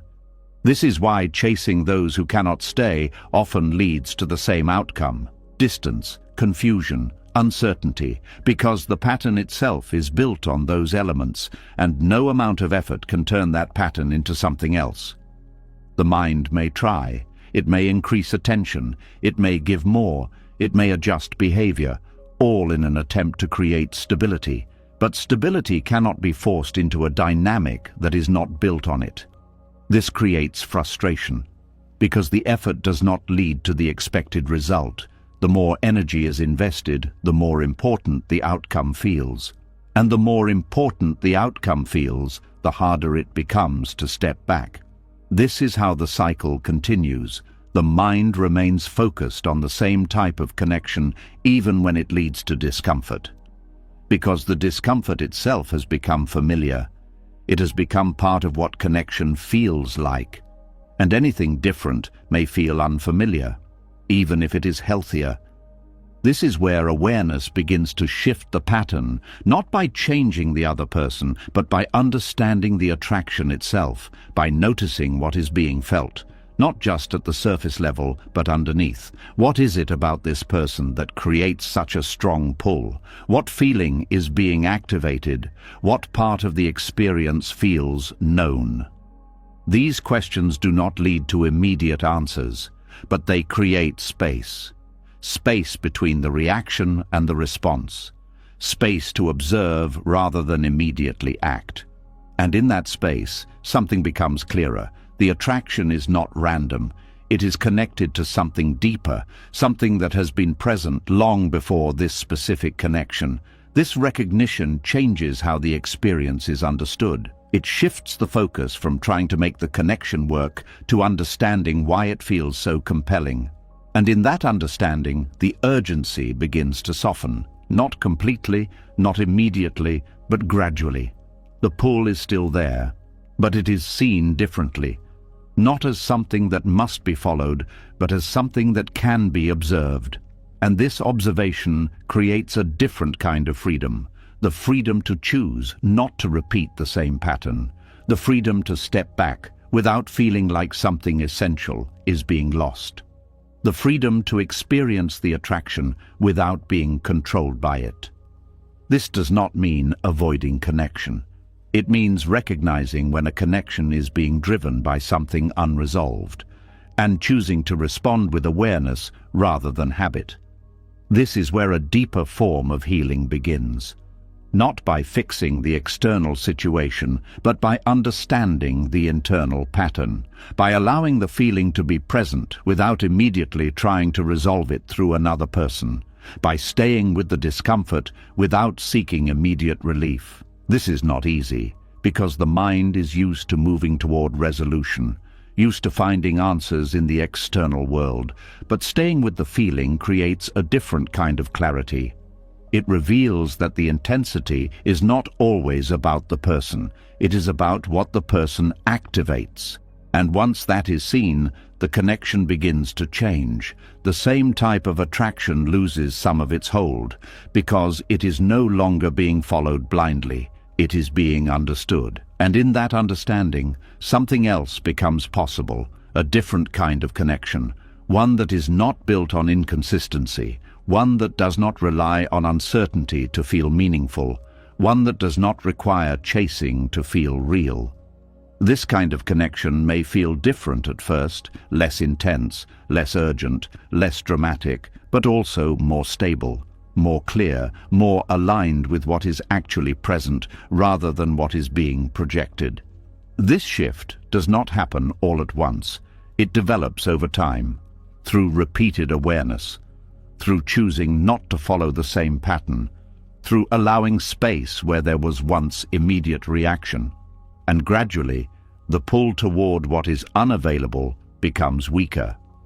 Not because attraction disappears, but because the pattern is no longer being reinforced. The mind begins to recognize what is healthy, not just what is familiar. And this recognition changes everything, because it breaks the cycle. It creates the possibility for connection that is not shaped by past patterns. Connection that is based on presence, not repetition. And in that space, something new begins to form. A sense of clarity, a sense of stability, a sense of being able to choose rather than being pulled. And that is where the pattern of chasing those who cannot stay begins to fade. Not through force, not through denial, but through understanding. Through seeing clearly what has been hidden within, the attraction, and allowing that clarity to guide a different path. And as that old pattern of chasing what cannot stay begins to lose its grip, another truth starts to rise, one that sits underneath every attachment, every fear, every longing to keep things exactly as they are. Because even when you understand why you run after what is distant, there is still a deeper pain waiting beneath that pattern. It is the pain of change. It is the pain of seeing that no bond, no matter how beautiful, can remain frozen in one perfect form forever. And this is where the heart resists the most. Something inside already knows that everything moves, yet another part keeps begging life to make an exception. There is a sorrow hidden inside every human bond, and most people do not notice it at first because the bond itself feels warm, meaningful, and alive. They feel the comfort of being understood, the relief of being close to someone, the softness of shared moments, and they naturally begin to believe that what feels good should continue in the same way. The mind takes a living experience and quietly turns it into an expectation. It says, this should last, this should stay, this should not change. That is how suffering begins long before any ending arrives. The pain is not only in losing someone, the pain begins the moment the mind demands permanence from something that belongs to time. A relationship is not a statue. It is not a wall built from stone. It is a moving thing. It breathes, expands, contracts, deepens, weakens, renews itself, or fades. It is shaped by seasons, by growth, by wounds, by distance, by new understanding, by disappointment, by maturity, by silence, by life itself.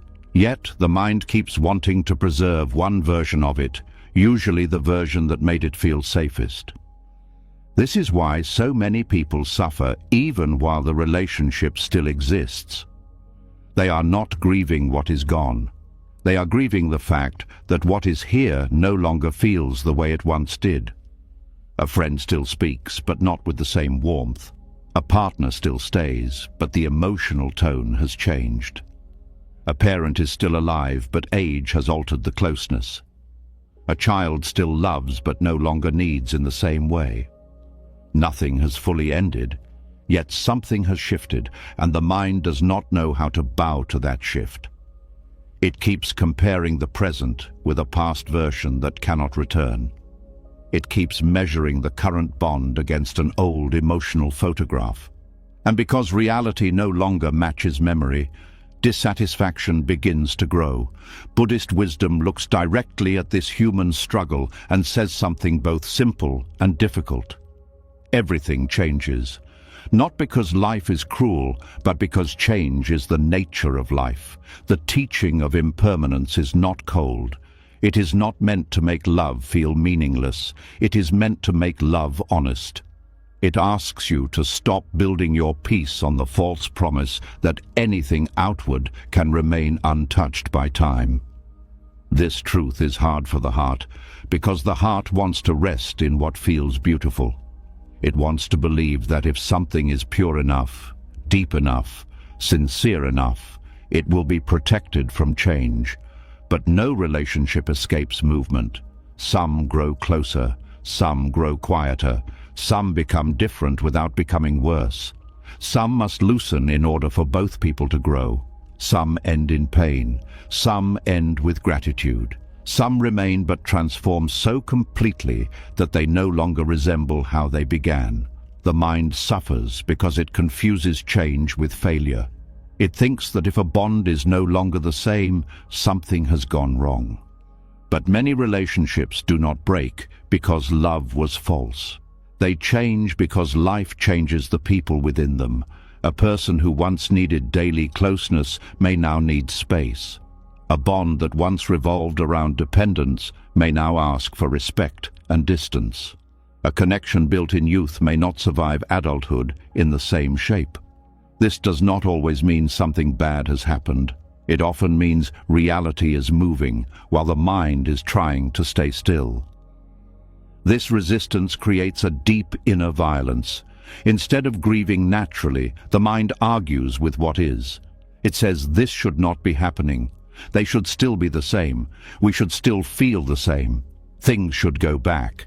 And because reality never obeys that protest, the person becomes trapped between memory and the present. They are no longer living the relationship that exists. They are mentally fighting for the relationship that used to exist. This is why the suffering becomes so exhausting. It is not only sadness. It is sadness mixed with resistance. Resistance is what hardens pain. A human heart can feel loss and still heal. It can feel distance and still remain open. It can even survive endings with dignity when it stops arguing with the law of change. But when it refuses to accept that every bond is impermanent, pain becomes identity. The person does not just feel hurt. They become someone whose whole inner world is arranged around the refusal to let reality move. This is where clinging becomes especially painful. Clinging does not love the living bond, it clings to continuity. It wants proof that what matters will remain predictable. It wants tomorrow to guarantee yesterday. It wants the emotional arrangement to stay in place. But no amount of fear can stop impermanence. No amount of control can protect a bond from change. Monitoring, pleasing, overgiving, chasing, explaining, sacrificing, waiting, resenting, none of it can turn a changing connection into a permanent one. At best, it delays acceptance. At worst, it damages the very bond it is trying to preserve. The Buddhist teaching does not say, do not love. It says, do not build your peace on what cannot stay fixed. That is a very different thing. To love with wisdom is to know from the beginning that the person in front of you is passing through time, just as you are. Their moods will change, their body will change, their priorities will change, their role in your life may change. Even if the love remains, its form may not. When this is understood deeply, a strange tenderness begins to appear. You stop demanding forever from each moment. You start meeting each moment more fully because you know it will not repeat in exactly the same way again. Impermanence, when resisted, creates fear. Impermanence, when accepted, creates reverence. That is one of the deepest shifts in Buddhist wisdom. Most people think acceptance of impermanence will make them detached, cold, or less invested. They fear that if they truly accept that all bonds change, they will stop caring. But the opposite is often true. When you stop pretending things will stay the same forever, you begin to care more honestly. You listen better. You appreciate more. You soften your pride more quickly. You become less arrogant in love. You waste less time assuming there will always be another chance to say what matters. The person who resists impermanence keeps postponing presence. They think the bond will wait. They think the warmth will always be there. They think they can return later with more attention, more honesty, more gratitude. Then life shifts, distance grows, something closes, time passes, and suddenly they realize they were living as though change were optional. Impermanence is not only about death or dramatic endings, it is happening in quiet ways every day. Every conversation disappears the moment it is spoken. Every stage of a relationship passes. Every version of you and the other person is already dissolving into the next one. The friend you had 5 years ago is not exactly the same friend now. The mother you knew as a child is not the same mother you know as an adult. The partner you first fell in love with is already changing, just as you are. Even the self that says, my relationship is changing moment by moment. To see this clearly is not depressing, it is awakening. When people do not understand impermanence, they become possessive with memory. They keep trying to preserve an emotional season that has already passed. They replay old closeness and compare it to present reality. They keep saying, we used to be like this. They keep trying to force the current bond to wear the clothes of the past. But life does not move backward. The spring blossom does not return by being pulled. The mind's inability to accept this creates bitterness. It makes the person suspicious, controlling, nostalgic, and resentful all at once. This is why some people are more distressed by gradual change than by sudden endings. An ending at least gives the mind a clear event to grieve. But when a bond slowly shifts, loosens, or becomes emotionally thinner, the ego feels humiliated. It cannot point to one clean moment. It feels powerless. It feels replaced not only by another person sometimes, but by time itself. It feels the insult of reality moving without its permission, and because it cannot control that movement, it either panics or denies what is happening. Denial is one of the ways people protect themselves from impermanence. They pretend the distance is temporary when it is becoming structural. They tell themselves the silence means nothing when the bond is changing form. They keep performing the same emotional habits while the relationship has already moved into another phase. Denial feels safer than surrender because surrender sounds like giving up. But Buddhist surrender is not defeat. It is clarity without violence. It is the willingness to stop lying to yourself about what is changing. This clarity does not always mean leaving. It does not always mean cutting ties.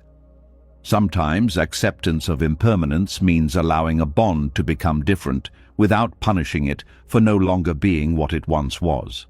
A friendship may become less frequent, yet still remain sincere. A parent-child relationship may become less dependent and more distant on the surface while becoming more respectful underneath. A romantic bond may lose intensity but gain honesty. Impermanence does not only take away, sometimes it transforms. But transformation can only be seen when the mind stops worshipping continuity. If you only value what stays the same, you will miss the wisdom in how things evolve.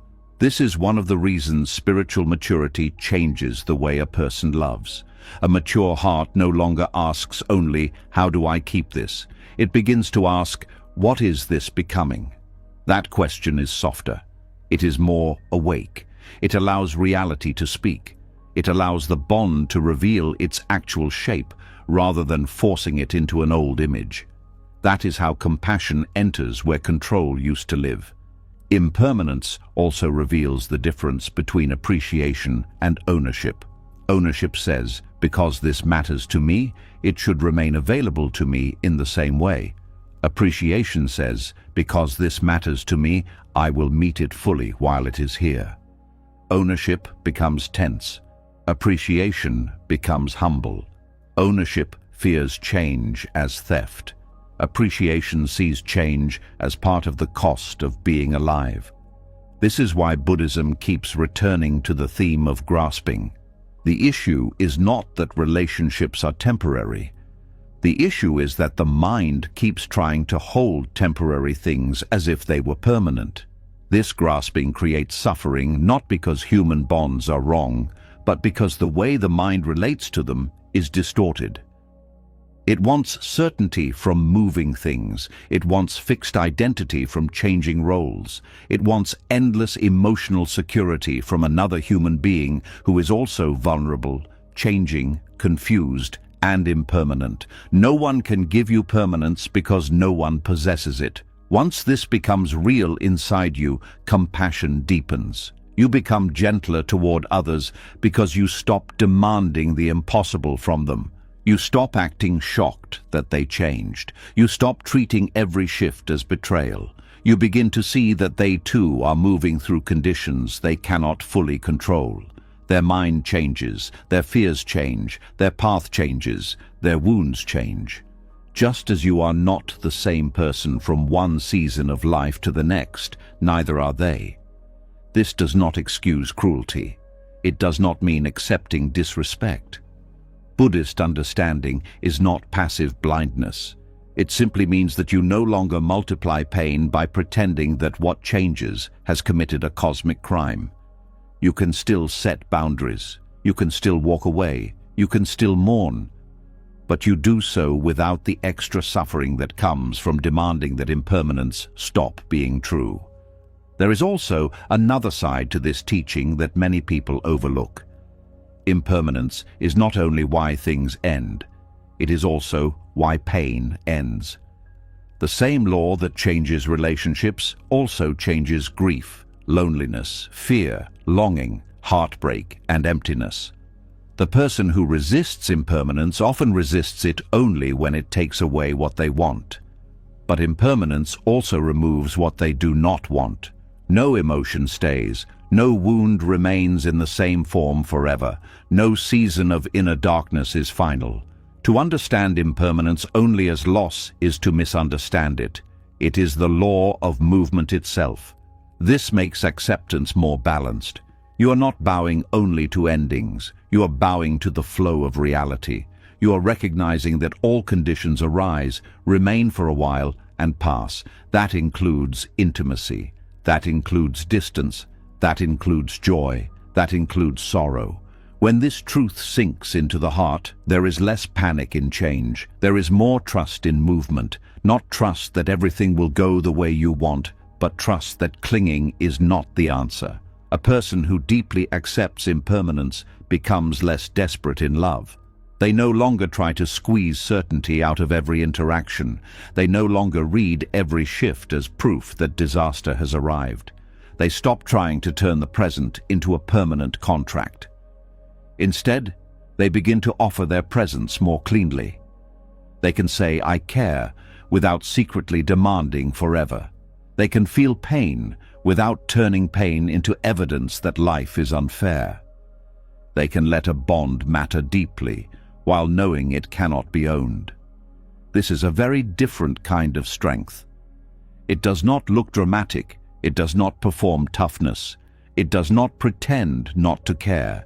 It simply remains open without illusion. It allows love without possession. It allows grief without collapse. It allows memory without trying to live inside it. It allows change without making every shift a wound to the ego. This strength is rare because most people only know two extremes. They either cling or detach. They either demand permanence or avoid depth. But Buddhist wisdom offers a middle path. Love fully and let reality move. Care deeply and do not lie to yourself about change. Receive the bond and do not turn it into an idol.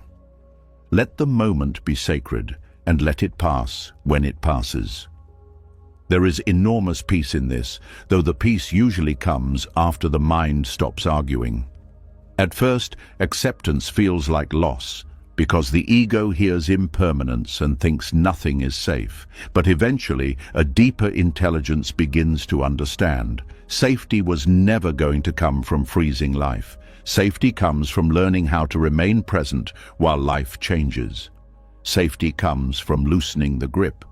Safety comes from not building your identity on what cannot stay. Safety comes from intimacy with truth. And truth says every relationship is temporary in form, even when its meaning stays with you. A person may leave and still shape your soul. A friendship may fade and still remain one of the holiest chapters of your life. A love may end and still teach you how to see. Temporary does not mean trivial. This is one of the most healing insights of all. The mind often assumes that if something did not last forever, it failed or did not matter enough. But impermanence does not erase value. A sunset matters, though it disappears. A season matters, though it ends. A conversation matters, though it cannot be repeated exactly. Human bonds are the same. Once you truly understand this, you stop asking permanence to prove meaning. You begin to honor what was given, what was learned, what was real in its time. You become less obsessed with duration and more sensitive to depth. You stop saying it only mattered if it stayed. You begin to say it mattered because it was real while it was here. That shift frees the heart from a great deal of unnecessary suffering. It does not make endings painless. It makes them cleaner. It removes the poison of resistance. It allows grief to be grief, not a civil war against reality. It lets the tears come without needing to add the story that life has betrayed you. It lets a bond loosen without requiring you to harden in order to survive it. And perhaps most importantly, it returns you to the present. Because resistance to impermanence always pulls attention away from what is here. It either drags you backward into memory or forward into fear. Acceptance brings you back. It says, this is what the bond is now. This is what this moment offers now. This is what can be said now. This is what can be loved now. That is where life actually happens. Not in the version you want to preserve, not in the version you fear is coming, but here. When you live this way, relationships become less like cages and more like sacred meetings. You stop trying to lock people into roles. You stop demanding that every closeness maintain the same shape. You stop believing that change always means betrayal. And because you stop fighting the truth of impermanence, you suffer less each time life moves, which it always will. This is not the end of attachment yet, but it is one of the deepest cracks in its illusion. Because attachment feeds on the fantasy that what is loved can be made fixed. Impermanence breaks that fantasy gently but completely. And when the heart stops begging life to stand still, it begins to discover something quieter than possession and stronger than fear. It begins to discover how to love what changes without being destroyed by change. And as the heart begins to accept that no bond can stay frozen forever, another truth slowly rises from underneath that understanding. Because even when a person stops fighting change, there is still one more illusion that can keep attachment alive. A painful one, a very human one. Sometimes the suffering does not come from losing a real person as they are. Sometimes it comes from losing the version of them the mind created, protected, and secretly worshipped. And that is where the next layer of attachment becomes painfully clear. There is a kind of love that is not really love at all, at least not in the clean and honest sense. It feels deep, it feels intense, it feels meaningful, it can even feel sacred. But when you look closely, it is not always directed toward the real person standing in front of you. It is directed toward an image, a private version of them, a mental shape built from longing, memory, hope, and emotional need. This is one of the most painful illusions in attachment, because it can survive even when reality has already changed. A person may show you who they are again and again, but the mind keeps relating to who it wants them to be, who they used to be, or who it believes they will become one day. And as long as that image remains stronger than reality, suffering continues. The mind does this very quietly. It takes a few moments of warmth and turns them into a full identity. It takes one season of closeness and treats it as proof of permanent character. It takes one act of tenderness and builds an entire future around it. Then, when the person begins to show inconsistency, distance, dishonesty, confusion, or emotional limitation, the mind does not adjust easily. It holds on to the earlier image and waits for reality to return to it. This is the fantasy bond. It is not a bond with the living, changing person. It is a bond with what they symbolize, a bond with what they awakened, a bond with what the mind has assigned to them in secret. Sometimes they represent safety. Sometimes they represent healing. Sometimes they represent the love you never fully received. Sometimes they represent the future you wanted, the peace you hoped for, the missing piece you were tired of searching for. This is why attachment can feel much stronger than the relationship itself. The intensity is not only coming from what is happening between two people, it is coming from what one person has come to represent inside the other. A real human being is always complex. They are mixed, limited, inconsistent, evolving. They have contradictions. They have wounds. They have blind spots. They have moments where they disappoint. They cannot remain a symbol for long unless the mind keeps editing reality. And that is exactly what attachment often does. It edits. It highlights what fits the fantasy and pushes aside what threatens it. It remembers the sweetness and minimizes the coldness. It magnifies promises and excuses patterns. It turns fragments into proof. It says, this is who they really are, whenever something beautiful appears, and they are just confused whenever something painful appears. In this way, the fantasy stays alive, not because the person sustains it, but because the mind protects it. This is one reason people stay emotionally tied to those who are not truly available. The real person may already be showing their limits clearly. They may be inconsistent, emotionally closed, avoidant, self-centered, or simply unable to love in the way the other person longs for. But the one who is attached is not relating only to those facts. They are relating to the image behind the facts, the possibility behind the behavior, the imagined self that they believe is hidden underneath all the confusion. So they wait, they interpret, they give more chances than reality deserves. Not always because they are weak, but because they are not grieving a real person yet. They are still protecting an image. The fantasy bond often begins early in a relationship. Very little may have happened in objective terms, yet the emotional significance becomes enormous. A certain look, a few deep conversations, a moment of vulnerability, a period of intense closeness, and suddenly the mind begins weaving a story. This person understands me, this person sees me, this person is different, this person could change everything. The speed of this inner storytelling is important to notice. It tells you that attachment is rarely based only on who the person is in reality. It is often based on how quickly the mind uses them to build meaning.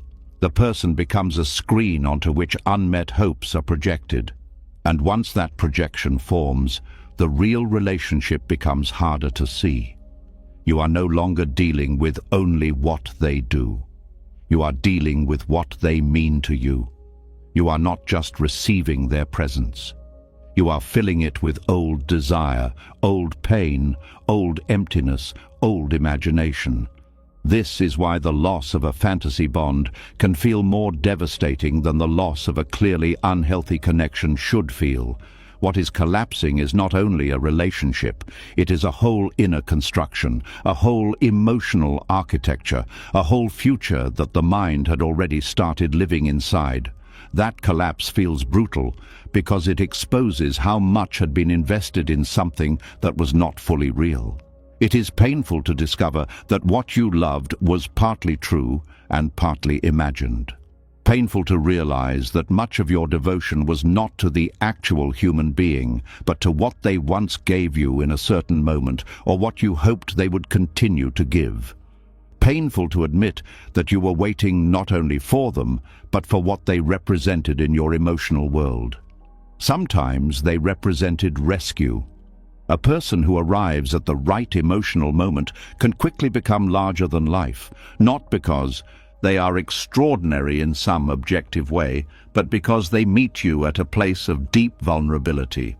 If you are tired, lonely, grieving, starved for tenderness, confused about your worth, or desperate for relief, even limited warmth can feel like salvation. And when that happens, the bond becomes charged with more than affection. It becomes tied to survival. The person is no longer just a person. They are the one who made the pain stop, even if only briefly. That is a dangerous kind of meaning for the mind to attach to anyone, because once someone becomes linked to rescue, it becomes very hard to see them clearly. Their flaws are filtered through gratitude. Their inconsistency is softened by memory. Their emotional unavailability is explained away because the original comfort they gave still echoes powerfully inside you. But comfort is not always truth, and the fact that someone once soothed you does not mean they are who you believe them to be. This is where Buddhist wisdom becomes especially sharp and compassionate at the same time. It asks you to see things as they are, not as craving paints them. It asks you to notice how the mind creates suffering by preferring image over reality. It does not say that beauty was false or that tenderness meant nothing. It says the mind suffers when it clings to what was given as though it defines what is still true now.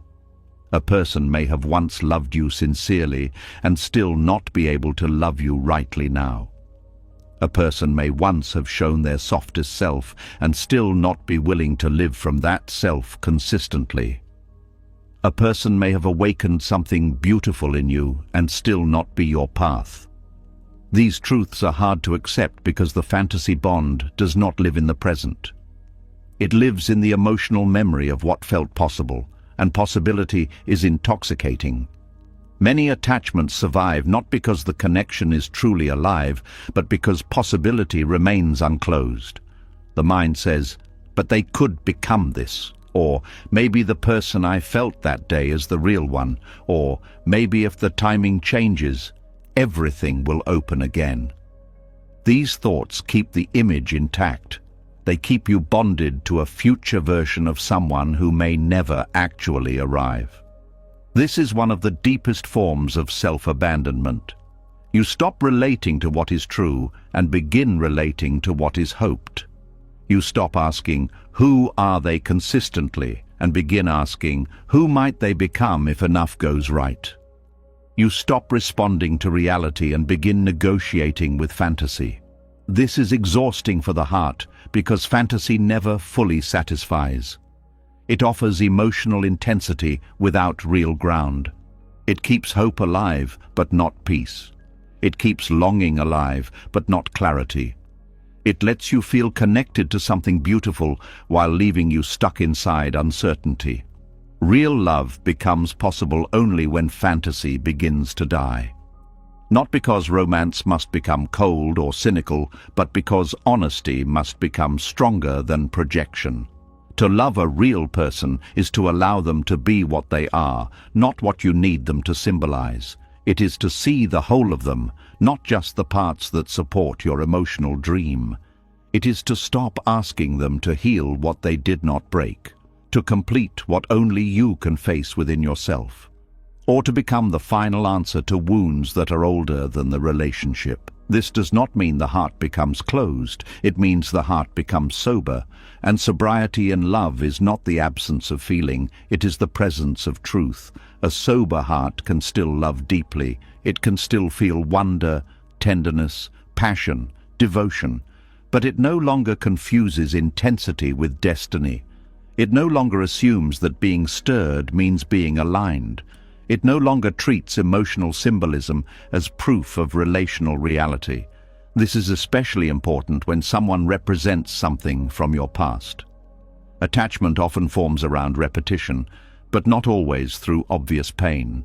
Sometimes it forms because the person resembles an old emotional promise. A distant parent you once wanted to win over. A warm but unstable caregiver whose love felt magical when it appeared. A family pattern where love had to be earned through patience, goodness, understanding, or self-erasure. When someone in adult life carries even a faint echo of that emotional pattern, the attachment may become charged immediately.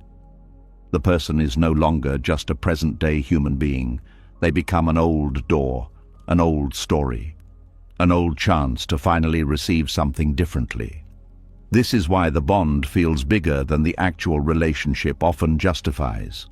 You are not only loving them, you are trying to complete something through them, trying to get a different ending to an older wound, trying to make this one stay where another once left, trying to have this one choose where another once withheld, trying to feel safe now in the exact place that once made you ache. But when a relationship becomes the stage for unfinished emotional history, clarity disappears. The other person is pulled into a role they may never have agreed to play, and you, without noticing, become more loyal to the emotional script than to what is actually unfolding. This is how people stay attached to symbolic meaning even when the real bond no longer nourishes them. A person may be unkind, but they still represent the dream of finally being chosen. A person may be inconsistent, but they still represent the moment tenderness first entered your loneliness. A person may no longer show up, but they still represent the future in which all your waiting would finally make sense. The attachment is not being fed by reality anymore. It is being fed by meaning. And meaning can be more powerful than facts when the heart is hungry. That hunger must be understood, not judged, because no one builds a fantasy bond for no reason. The mind creates idealized images because it is trying to organize pain. It is trying to preserve hope. It is trying to avoid the shock of seeing that a needed source of comfort is limited, unavailable, or gone. Fantasy softens disappointment for a while. It keeps the heart from breaking open too quickly. But what protects you temporarily can imprison you over time. If the image is never questioned, you stay tied to what is not fully real. You keep waiting for evidence that your internal story was correct. You keep arranging your emotions around fragments. You keep explaining away what your deeper wisdom already knows. This is why healing often begins with a very quiet, very painful act: seeing. Seeing the person without the glow of longing around them, seeing them without the old memory covering the present, seeing them without the future fantasy editing what is here now. This kind of seeing is not cruel. It is compassionate. It allows both you and the other person to return to truth. You stop forcing them to be your healer, your savior, your lost home, your proof of worth, your unfinished answer. You allow them to be a human being, limited, changing, complicated, unable to carry what your fantasy asked them to carry. And at the same time, you return those missing pieces to yourself. The safety you wanted them to represent becomes something you must slowly build inside.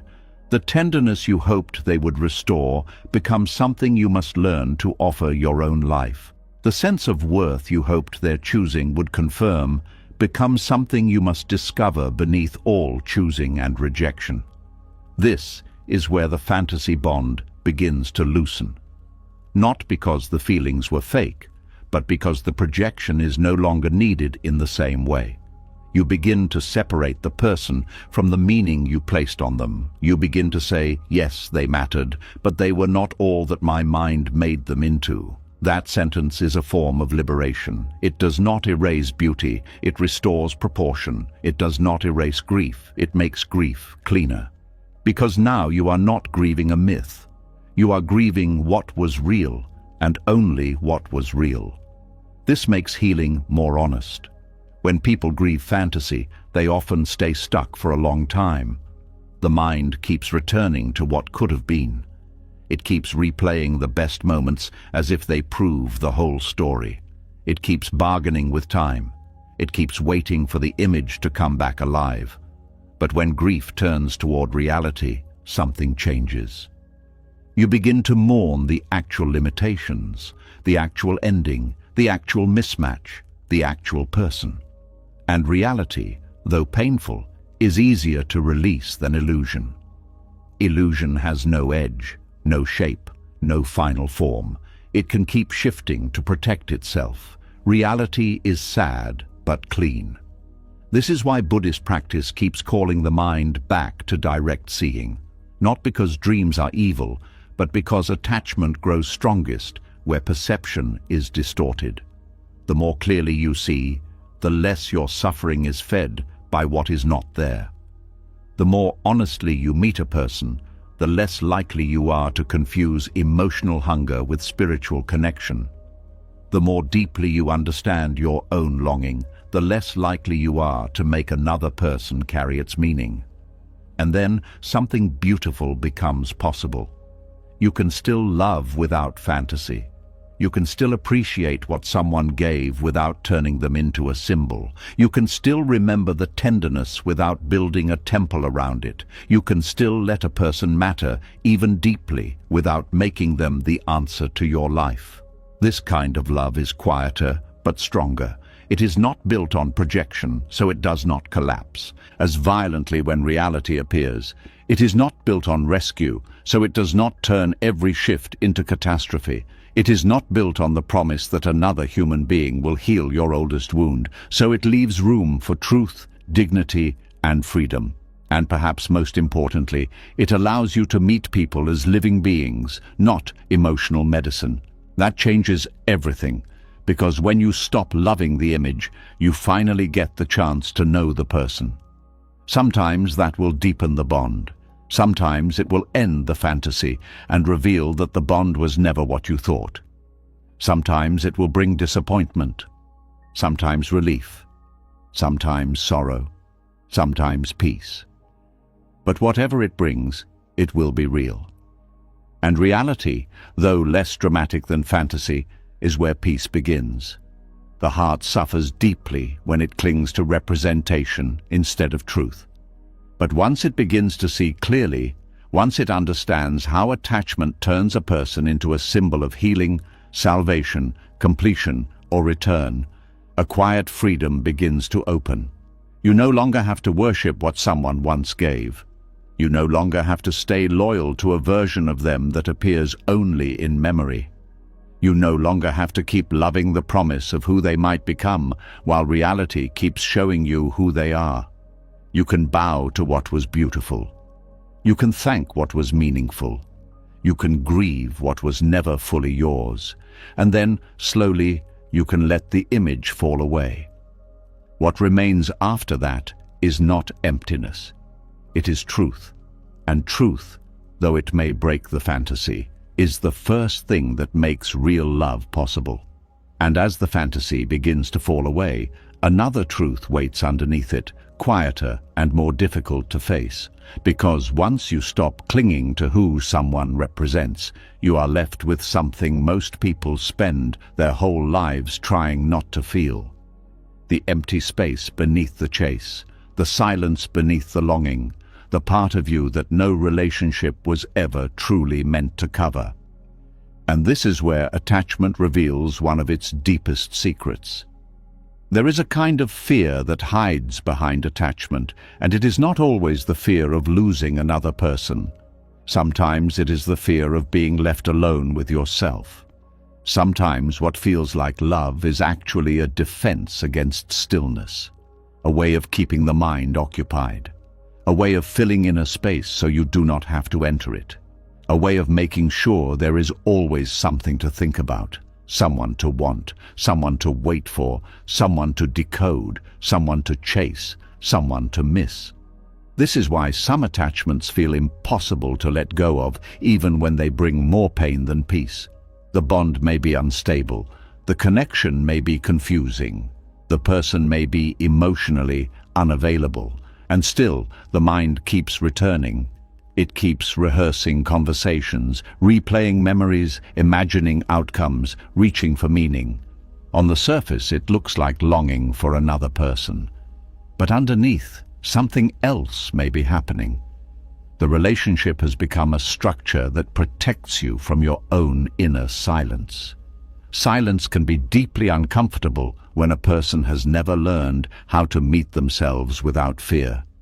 The moment external stimulation fades, old emotions begin to rise, unprocessed grief, shame that was pushed down years ago, a dull feeling of not knowing who you are when no one is looking at you, a quiet emptiness that does not feel dramatic enough to be called suffering, but heavy enough to make you restless. Many people do not know how much of their attachment is really an escape from this place until the bond begins to loosen and they are forced to sit in what remains. That is often the moment panic increases. Not because the person was perfect, not because the relationship was your destiny, but because without that emotional fixation, something within starts coming into view. And what comes into view feels unfamiliar, unheld, and frightening. This is one of the reasons heartbreak can feel so disorienting. It is not only the loss of connection, it is the sudden collapse of distraction. The mind had a job, it had a target, it had something to circle around, it had an emotional story to live inside. Then the story cracks, and behind it is space. Too much space. Space where messages used to be, space where fantasies used to play, space where waiting used to give shape to your day. And in that unfilled space, you begin to feel yourself more directly than before. For many people, this feels unbearable at first, because they have not been taught how to stay with themselves in an honest way. They know how to seek, they know how to bond, they know how to overthink, they know how to distract, but they do not know how to remain present when there is nothing to reach for. So, attachment becomes useful to the ego. It gives it movement, it gives it drama, it gives it a sense of purpose. Even suffering can feel preferable to emptiness if emptiness threatens to expose a deeper crisis of self. At least when you are longing for someone, you know what to think about.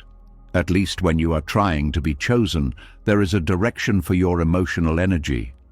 At least when you are stuck in relational confusion, you do not have to face the deeper question beneath it all. What is left of me when there is no one to chase, no one to please, no one to miss, and no one to define me?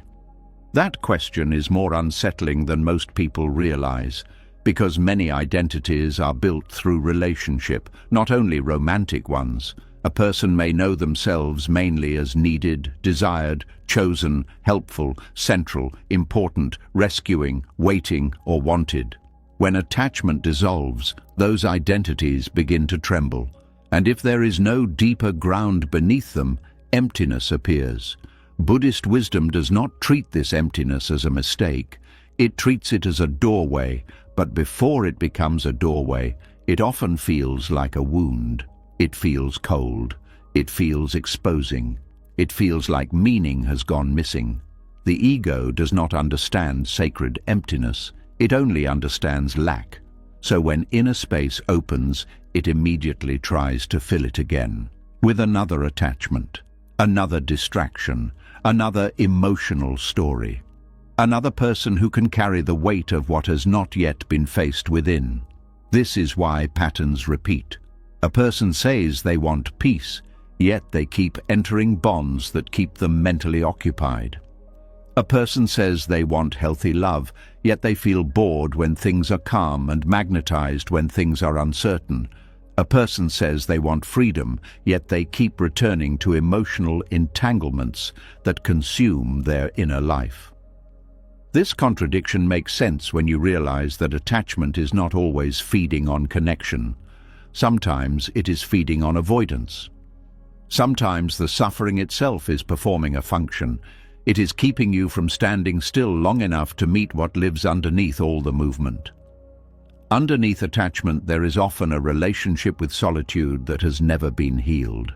Solitude is not the same as loneliness. Loneliness feels like lack. Solitude, when it matures, feels like depth. But to reach that depth, a person must pass through the fear that arises when external noise falls away. That fear can be intense. It can make ordinary stillness feel like danger. A quiet evening alone can suddenly feel unbearable. A phone that does not light up can feel like proof of worthlessness. A day without emotional stimulation can feel empty in the worst sense. What is being feared in those moments is not the absence of people alone. It is the absence of distraction from the self. Many people have built their whole emotional rhythm around not being fully with themselves. They wake up and check their phone. They fall asleep replaying someone's words.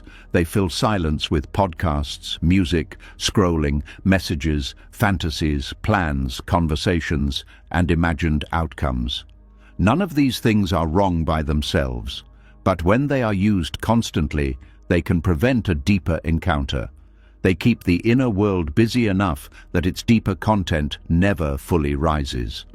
That content may include grief from childhood, buried anger, old humiliation, unmet longing, confusion about purpose, or a simple but painful lack of inner intimacy. To sit in silence without fleeing requires strength, because in silence the mind can no longer hide behind motion so easily. Attachment often becomes one of the most socially acceptable ways to avoid this encounter. It looks tender, it looks romantic, it looks emotionally meaningful. But underneath, it may be functioning like a drug. Not because the feelings are fake, but because they are being used to regulate contact with the self. The person thinks, "I cannot stop thinking about them because I love them so much." Sometimes that is partially true, but sometimes another truth is also present. I cannot stop thinking about them because thinking about them protects me from what I feel when I stop. That is a hard truth to accept. It can feel humiliating at first. No one wants to admit that part of their devotion is a defense. No one wants to admit that some of the intensity comes from avoidance rather than depth. But honesty here is healing, because it reveals why letting go feels so terrifying. You are not only losing a person or a fantasy, you are losing a shield. And once the shield drops, you must meet what was behind it.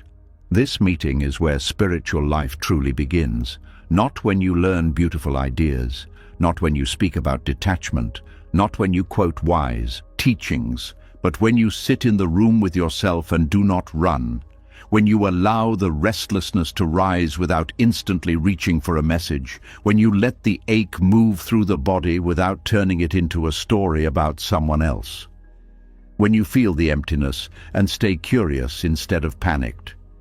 This is not easy work. The first thing many people discover is that the emptiness is not empty at all. It is crowded.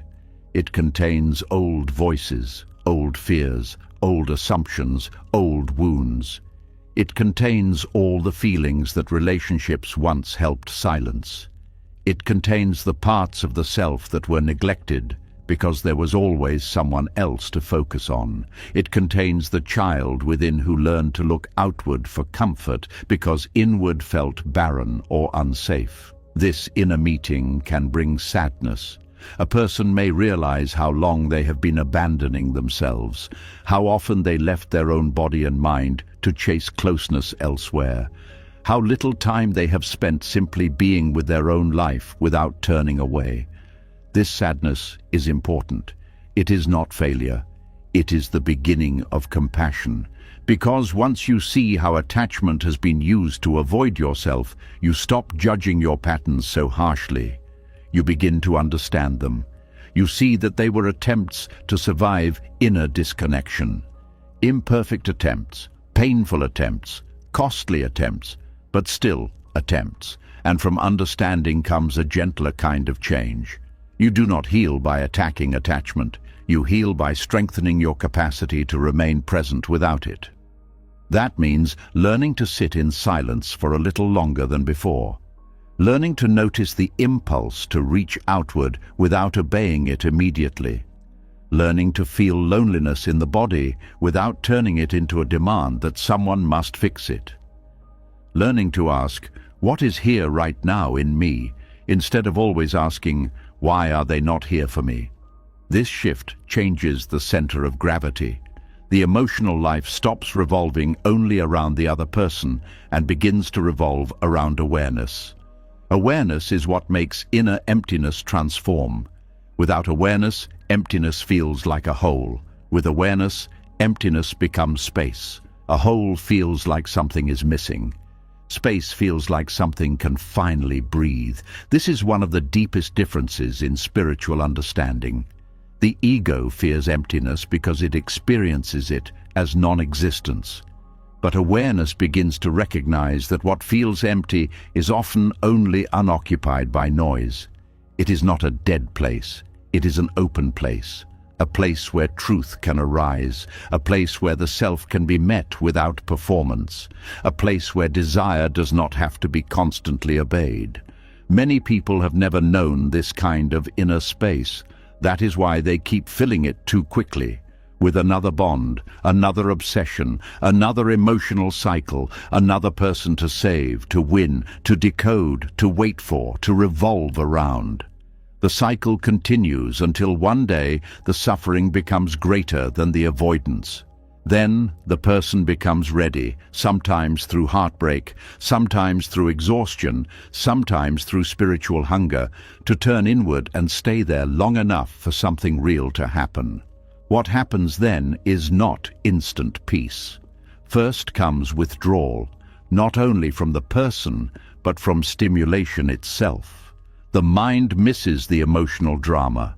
It misses the highs and lows. It misses the hope, the fear, the checking, the imagining. This is why healing from attachment can feel so strange. Sometimes what you miss is not even the person as much as the mental occupation they provided.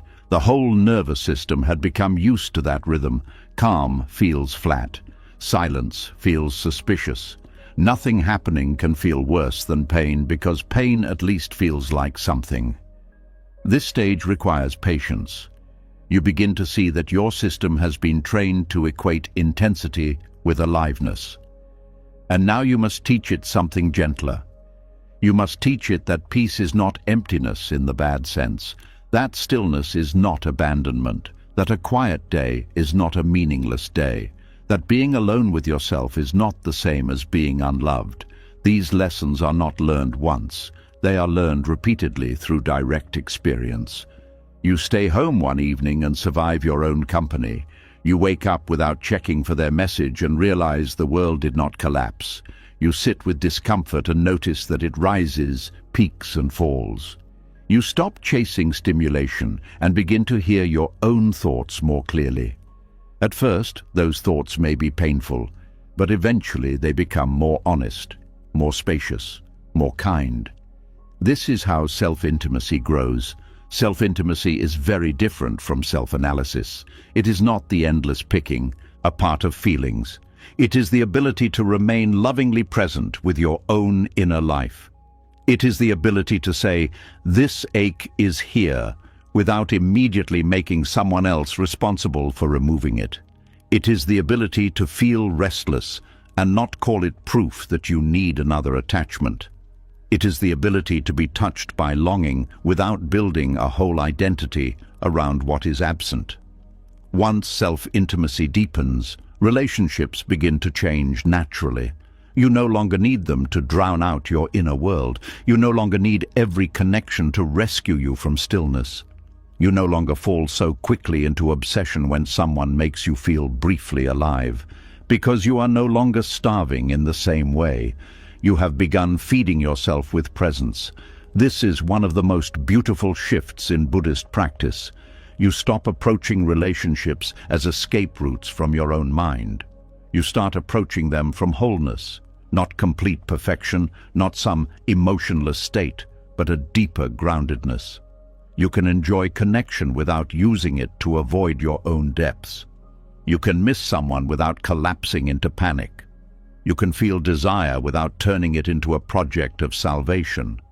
And perhaps most importantly, you stop making silence the enemy. Silence becomes a teacher. In silence, you begin to hear how much fear used to move your choices. In silence, you begin to notice the parts of you that need tenderness, not distraction. In silence, you learn that emptiness does not kill you. It reveals you. The self you meet there may not be polished. It may be wounded, lonely, ashamed, uncertain, and tired. But it is real. And real is where healing can happen. Attachment keeps many people away from this meeting for years, sometimes for decades. They remain always on the edge of themselves, always leaning towards someone else, always arranging their life around an outside source of emotional intensity. They call that closeness, but often it is exile from their own center. Returning to that center is one of the hardest things a person can do. It is also one of the holiest. Because when you can finally sit in your own life without fleeing, something powerful changes. You stop begging others to save you from your inner world. You stop turning every bond into a wall against emptiness. You begin to see that what terrified you was not a void waiting to swallow you. It was a room you had not entered yet. And once you enter it gently, with awareness, with breath, with patience, it does not remain a void. It becomes a place of listening, a place of rest, a place where you can feel pain without being owned by it, a place where you can be alone without feeling erased, a place where your worth is not dependent on interruption from outside. This is the beginning of a profound freedom, because when you are no longer terrified of meeting yourself, attachment loses one of its deepest roots. It can no longer control you so easily through the fear of inner emptiness. The silence that once felt unbearable becomes spacious. The solitude that once felt like punishment becomes clean. The self that once felt too difficult to face becomes familiar. Then relationships are no longer needed in the same desperate way. They become gifts, not hiding places. They become encounters, not anesthesia. They become part of life, not protection from life. And this is where the next transformation quietly begins. Because once you no longer need another person to shield you from yourself, you start to see more clearly how many emotions that looked dark and possessive were actually carrying something much softer underneath. Something wounded, something grieving. Something afraid of being forgotten the moment attention moves elsewhere, and as that inner space becomes less frightening, as silence no longer feels like something to escape, another emotion begins to show itself more honestly. Because when you stop running from yourself, you also stop hiding from what you feel. And among all the emotions that begin to surface, one stands out as especially misunderstood. It arrives suddenly. It tightens the chest. It creates thoughts that feel sharp, uncomfortable, sometimes even embarrassing. It makes you compare. It makes you question. It makes you feel like something is slipping away, and most people call it jealousy. There is a feeling that people rarely want to admit, even to themselves. It feels uncomfortable. It feels small. It feels like something that should not be there, especially when you believe you care about someone in a pure way. But it appears anyway. Quietly at first, then more strongly when something triggers it. A shift in attention, a new person entering the space, a change in how you are treated, and suddenly something inside reacts. The common belief is that jealousy is about possession, about wanting to control, about not wanting to share, about feeling threatened by others. But when you look deeper, something more fragile is often hidden underneath. Jealousy is not always anger, it is often grief, a quiet kind of grief that has not yet been recognized for what it is. It is the feeling that something meaningful is about to be lost, not necessarily in a dramatic way, not necessarily with a clear ending, but in a subtle, uncertain way that feels difficult to name. A fear begins to form, not always as a clear thought, but as a feeling that you are becoming less important, less central, less remembered. And that feeling carries sadness, because beneath the reaction there is a simple longing to matter, to be held in someone's awareness in a way that feels stable, to not be forgotten when attention moves elsewhere. This is why jealousy can feel so intense. It is not just about another person being present.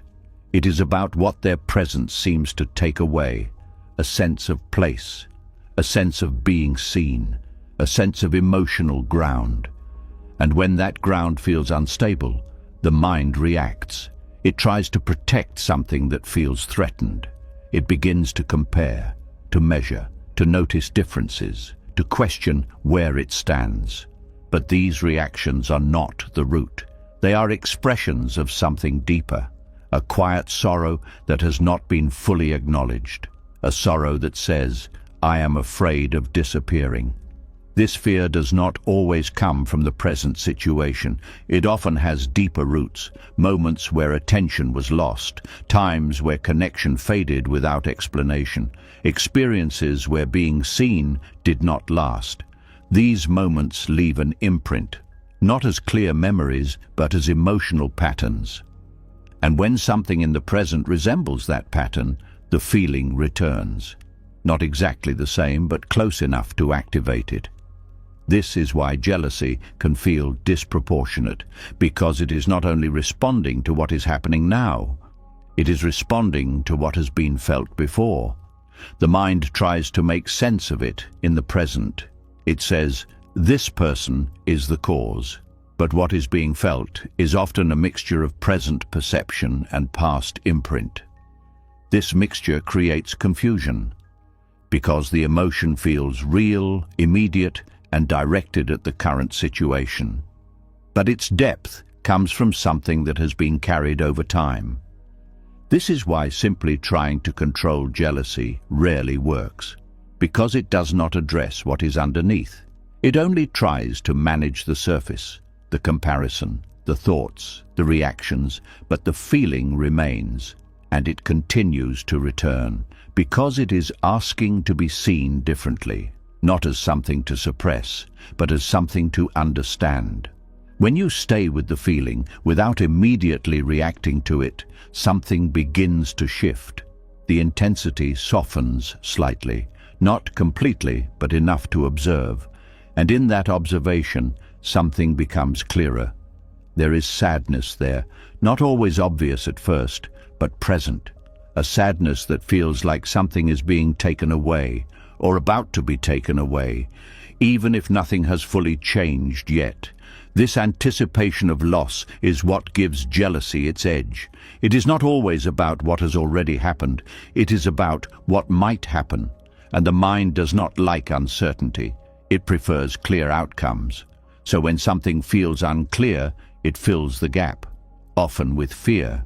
And that fear creates a story where you are being replaced, where you are no longer as important, where your place is being taken by someone else. This story may not be true, but it feels convincing because it aligns with the emotional pattern that has been activated. And once the story forms, it reinforces the feeling. The mind looks for evidence. It interprets behavior. It notices small details, all through the lens of potential loss. This is how jealousy grows, not just from what is happening, but from how it is interpreted. And interpretation is shaped by what is already inside. This is why two people can experience the same situation and feel completely different. One may feel calm, the other may feel threatened. The difference is not in the situation alone. It is in the internal landscape, the patterns that have been formed, the meanings that have been attached, the fears that have not been fully seen. Understanding this changes the way jealousy is approached. It is no longer something to fight. It becomes something to listen to. Not the story it tells, but the feeling it carries. Because the story may not be accurate, but the feeling is real.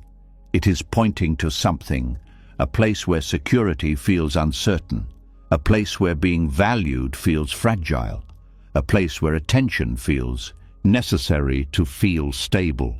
These places are not weaknesses.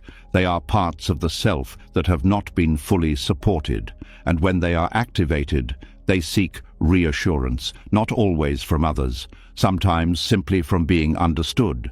This is where awareness becomes powerful. Instead of reacting outwardly, attention turns inward. The question shifts from what is happening out there to what is being felt in here. This shift does not remove the emotion, but it changes the relationship to it. It creates space, and in that space, the feeling can be explored. Not analyzed in a harsh way, but gently observed. What does it actually feel like? Where is it in the body? What thoughts come with it? What fear is underneath it? These questions do not need immediate answers. They simply open the experience. And as the experience opens, it becomes less overwhelming, because it is no longer being pushed away or acted out immediately. It is being held, seen, allowed. And when something is allowed without resistance, it begins to move. Not disappear instantly, but change. The intensity decreases. The clarity increases. The emotion becomes more specific. Less about comparison, more about fear. Less about the other person, more about the internal response. And this clarity brings a different kind of understanding. You begin to see that jealousy is not always about wanting to control someone. It is often about wanting to feel secure. Not through possession, but through connection. And when that connection feels uncertain, the fear appears. This does not make the fear disappear, but it makes it easier to work with, because it is no longer hidden behind reactions. It is visible. And when it is visible, it can be addressed in a different way, not by trying to eliminate it, but by strengthening the internal sense of stability, by reducing the reliance on external attention to feel grounded, by allowing connection to exist without making it the only source of emotional security.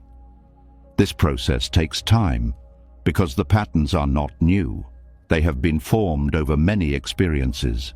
They are familiar. They feel natural. But familiarity does not mean they cannot change. It simply means they need to be seen consistently. Each time jealousy appears, there is an opportunity, not to react in the same way, but to observe, to understand, to respond with awareness rather than habit. And over time, this creates a shift. The same situations no longer trigger the same level of intensity. The same thoughts no longer feel as convincing, because the underlying pattern is being understood, not reinforced. This does not mean jealousy will never appear again. It may still arise in certain moments, but it will be different, less overwhelming, less controlling, more transparent, because it is no longer mistaken for something else. It is seen for what it is, a signal, not of threat, but of sensitivity, a place where attention is needed, not outward, but inward. And when that attention is given, something changes. The fear softens. The need to compare decreases. The sense of self becomes more stable. Not because the external situation has changed, but because the internal response has shifted. And from that place, connection becomes different, less reactive, less dependent, more grounded. Because it is no longer shaped by the same level of fear, it is experienced more directly, without the same need to secure, without the same need to protect, and this allows something deeper to form. Trust, not blind trust in others, but trust in your ability to remain steady, even when attention shifts, even when situations change, even when uncertainty appears. This trust does not come from reassurance. It comes from understanding, from seeing clearly what is happening within, and responding with awareness rather than fear. And that is where jealousy begins to transform, from something that feels like a threat, into something that reveals what has been waiting to be understood. And when it is understood, it no longer needs to control the experience. It simply becomes part of it, passing through, without defining it, without shaping it, without holding it in place. And in that movement, something important becomes clear. The fear of being forgotten begins to lose its power, because you are no longer forgetting yourself. And as that fear of being forgotten begins to soften, another pattern quietly reveals itself, one that goes even deeper than jealousy, deeper than reassurance, deeper than the fear of losing a place in someone's life. Because even when you understand your emotions, even when you see your patterns clearly, there can still be a kind of hunger that does not go away. A hunger that keeps asking for more attention and more closeness, more proof, more feeling. And no matter how much is given, it never seems to be enough for long. There is a kind of emptiness that does not feel like silence anymore. It feels like craving, a pull that keeps returning. A sense that something is missing, even when something is already there. And this is where one of the most powerful images in Buddhist teaching begins to speak. There is a figure often described in quiet, haunting ways, not as something to fear, but as something to understand. A being that is always hungry, always searching, always reaching, but never fully satisfied. This is the image of the hungry ghost. The hungry ghost is not a creature in the external world. It is a reflection of a state of mind, a state where desire is constant, where fulfillment never lasts, where what is received cannot be held in a way that brings lasting peace. It is a condition where the mouth is always open, but the nourishment never reaches deeply enough to satisfy. This image may seem distant at first, but when you look closely at emotional attachment, it begins to feel familiar. Because there are moments where connection feels exactly like this. Moments where attention is received, but it fades too quickly. Moments where closeness is felt, but it does not settle. Moments where reassurance brings relief, but only for a short time. And then the hunger returns. Not because something is wrong with what was given, but because the need itself cannot be filled from the outside. This is the nature of emotional craving.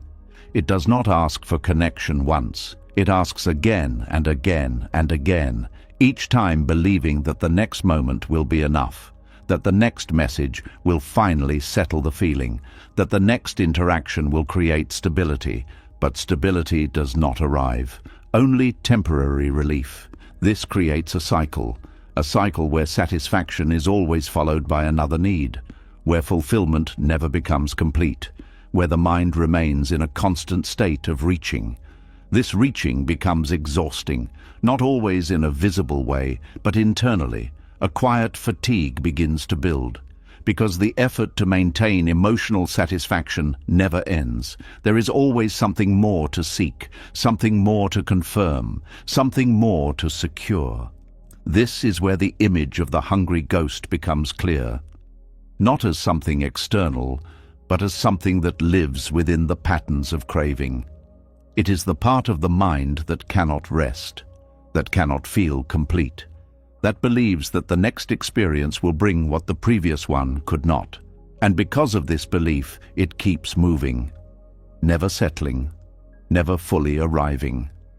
This movement is not limited to relationships. It can appear in many forms, but in emotional attachment, it becomes especially intense because connection touches something deep, something that feels essential, something that feels like it should be enough. And when it is not, confusion arises.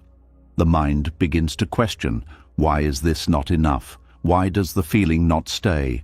Why does the need return? These questions are important because they point to something deeper than the surface experience. They point to the nature of craving itself. Craving is not satisfied by fulfillment. It is reinforced by it. Each time something is received, the mind learns that this is where relief comes from, and so it returns. But the relief does not last, because the craving is not rooted in the object. It is rooted in the pattern, a pattern of seeking outside what cannot be stabilized from within. This is why the hungry ghost is always reaching, not because it is lacking in effort, but because it is looking in the wrong direction. It is trying to fill something external with something internal, and this creates a mismatch. No matter how much is given, it cannot reach the place where the hunger originates. This is where understanding begins to change the experience, not by removing desire completely, but by seeing how it operates, by noticing the cycle, the moment of need, the moment of seeking, the moment of receiving, the moment of relief, and the return of the need. This cycle becomes clearer with awareness, and once it is clear, it can be approached differently, not with immediate reaction, but with observation. When the feeling of craving appears, there is a choice, not always an easy one, but a possible one. To pause, to feel the hunger without immediately trying to satisfy it, to stay with the sensation of wanting, without turning it into action right away. This creates space, and in that space, something becomes visible, the nature of the craving, how it rises, how it feels, how it moves through the body, how it influences thought. This observation does not remove the feeling instantly, but it changes the relationship to it. The craving is no longer the controller, it becomes something that can be seen. And when something is seen clearly, it begins to lose its automatic power. The urge to reach outward becomes less urgent. Not gone, but softer, more manageable. This is where the pattern begins to shift. Instead of feeding the craving immediately, there is a moment of presence, a moment where the feeling is allowed without being acted on. And in that moment, something important happens. The craving begins to pass, not completely at first, but enough to show that it is not permanent, that it does not define the experience, that it can exist without being satisfied externally. This is a crucial realization because it shows that the hunger is not endless. It is temporary, it moves, it changes, it fades. And once this is experienced directly, the belief that it must be satisfied weakens. The mind begins to understand that not every urge needs to be followed, that not every need must be fulfilled immediately, that there is another way of relating to desire, a way that does not create constant dependency. This does not mean rejecting connection. It means changing how connection is used. Instead of using it to fill a continuous hunger, it becomes something that is experienced without the same level of attachment, something that can be enjoyed without needing to complete something. This changes the quality of the experience.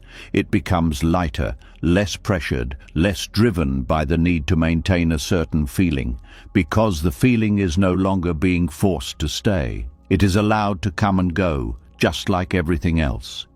This is where the teaching of the hungry ghost becomes a form of insight rather than a warning. It shows how the mind can become trapped in a cycle of endless seeking.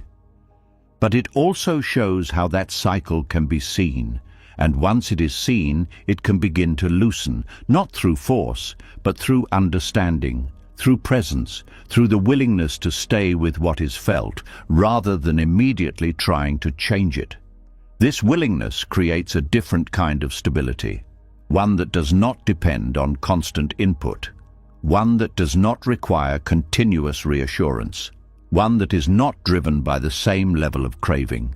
And from that stability, something else becomes possible: contentment, not a dramatic or overwhelming feeling, but a quiet sense of enough, a sense that what is present is sufficient, that there is no immediate need to seek more, that the moment does not need to be improved. This contentment is not created by having everything. It is created by not needing everything to feel complete. And this is where the hunger begins to fade, not because desire disappears completely, but because it is no longer the center of the experience. It becomes one part of the whole, not the driving force, not the defining feature, just something that arises and passes. And in that movement, something important becomes clear. The endless craving was never about the external world. It was about how the mind related to it. And once that relationship changes, the experience changes. The hunger softens, the reaching slows, the need to constantly fill the space decreases, and in its place, something quieter appears. A sense of being, not needing to become something else, not needing to acquire something more, just being present with what is. And that is where the hungry ghost begins to lose its hold, because it is no longer being fed in the same way. And without that constant feeding, the pattern begins to dissolve, leaving behind something simpler, something steadier, something that does not depend on endless craving to exist. And as that endless hunger begins to quiet, as the need to constantly reach starts to lose its urgency, another pattern comes into view, one that is even more subtle, even more hidden beneath the surface. Because when craving softens, what remains is not always peace right away. Sometimes what remains is fear, a quieter fear, a deeper one. The fear that what is here may not stay. There is a moment that most people do not notice clearly, a moment where care begins to shift into something else. It does not happen loudly. It does not announce itself as control. It begins as concern, as attention, as a desire to keep something meaningful safe. But slowly, without clear awareness, that desire begins to tighten. It becomes less about connection and more about preventing loss. This is how fear of separation begins to shape behavior. At first, it feels natural. You want to stay close. You want to maintain what feels good. You want to make sure nothing goes wrong. But beneath that, something else is happening. The mind is trying to secure something that cannot be secured. And in that effort, it begins to act, not always in obvious ways, but in small, consistent patterns. It starts to monitor, to pay closer attention than before, to notice changes in tone, timing, energy, to read into silence, to look for meaning in details that once passed without concern. This monitoring does not feel like control. It feels like awareness, like being attentive, like caring deeply, but the feeling underneath is not calm. It is watchful, it is alert, it is scanning for signs. Signs that everything is still okay, signs that nothing is slipping, signs that the connection is still secure. This creates a subtle tension, because the mind is no longer resting in the connection, it is guarding it. And guarding requires effort. It requires constant attention. It requires interpreting signals. It requires staying one step ahead of possible change. This is how fear turns into control without being recognized as such. Control does not always look like forcing someone to act a certain way. Sometimes it looks like adjusting your own behavior to influence outcomes, to prevent distance, to maintain closeness, to avoid anything that might lead to separation. This is where overgiving begins, giving more attention, more care, more effort. Not always from a place of generosity, but from a place of fear. A quiet belief that if you give enough, if you show enough, if you stay present enough, nothing will change. This belief feels convincing, because giving creates connection. But when giving is driven by fear, it carries pressure. It is no longer free. It becomes a strategy, a way to secure something, and this changes the energy of the interaction. The other person may feel the weight of it, even if they cannot explain why, because what is being offered is not just care, it is expectation, an expectation that the connection will be maintained in return. This expectation is rarely spoken, but it is felt. It creates an invisible contract, a sense that something must be preserved, that something must not change. And this is where pleasing begins, trying to avoid conflict, trying to maintain harmony, trying to be what the other person needs, not always because it feels right, but because it feels necessary. Necessary to keep the connection stable, necessary to prevent distance, necessary to avoid loss. This pattern can become so natural that it is not questioned. It feels like being considerate, like being understanding, like being flexible. But underneath, there is a quiet tension, a sense that you are adjusting yourself to maintain something, and over time, this adjustment can lead to disconnection from your own needs, because attention is focused outward, on what will keep things steady, on what will prevent change, on what will ensure closeness. This is where manipulation can appear, not in an obvious or harmful way, but in subtle forms, trying to guide the interaction, trying to influence how the other person responds, trying to create outcomes that feel safe. This may look like choosing words carefully to get a certain reaction, or holding back feelings to avoid pushing someone away, or creating situations that increase closeness. These actions are not always intentional, but they are shaped by fear.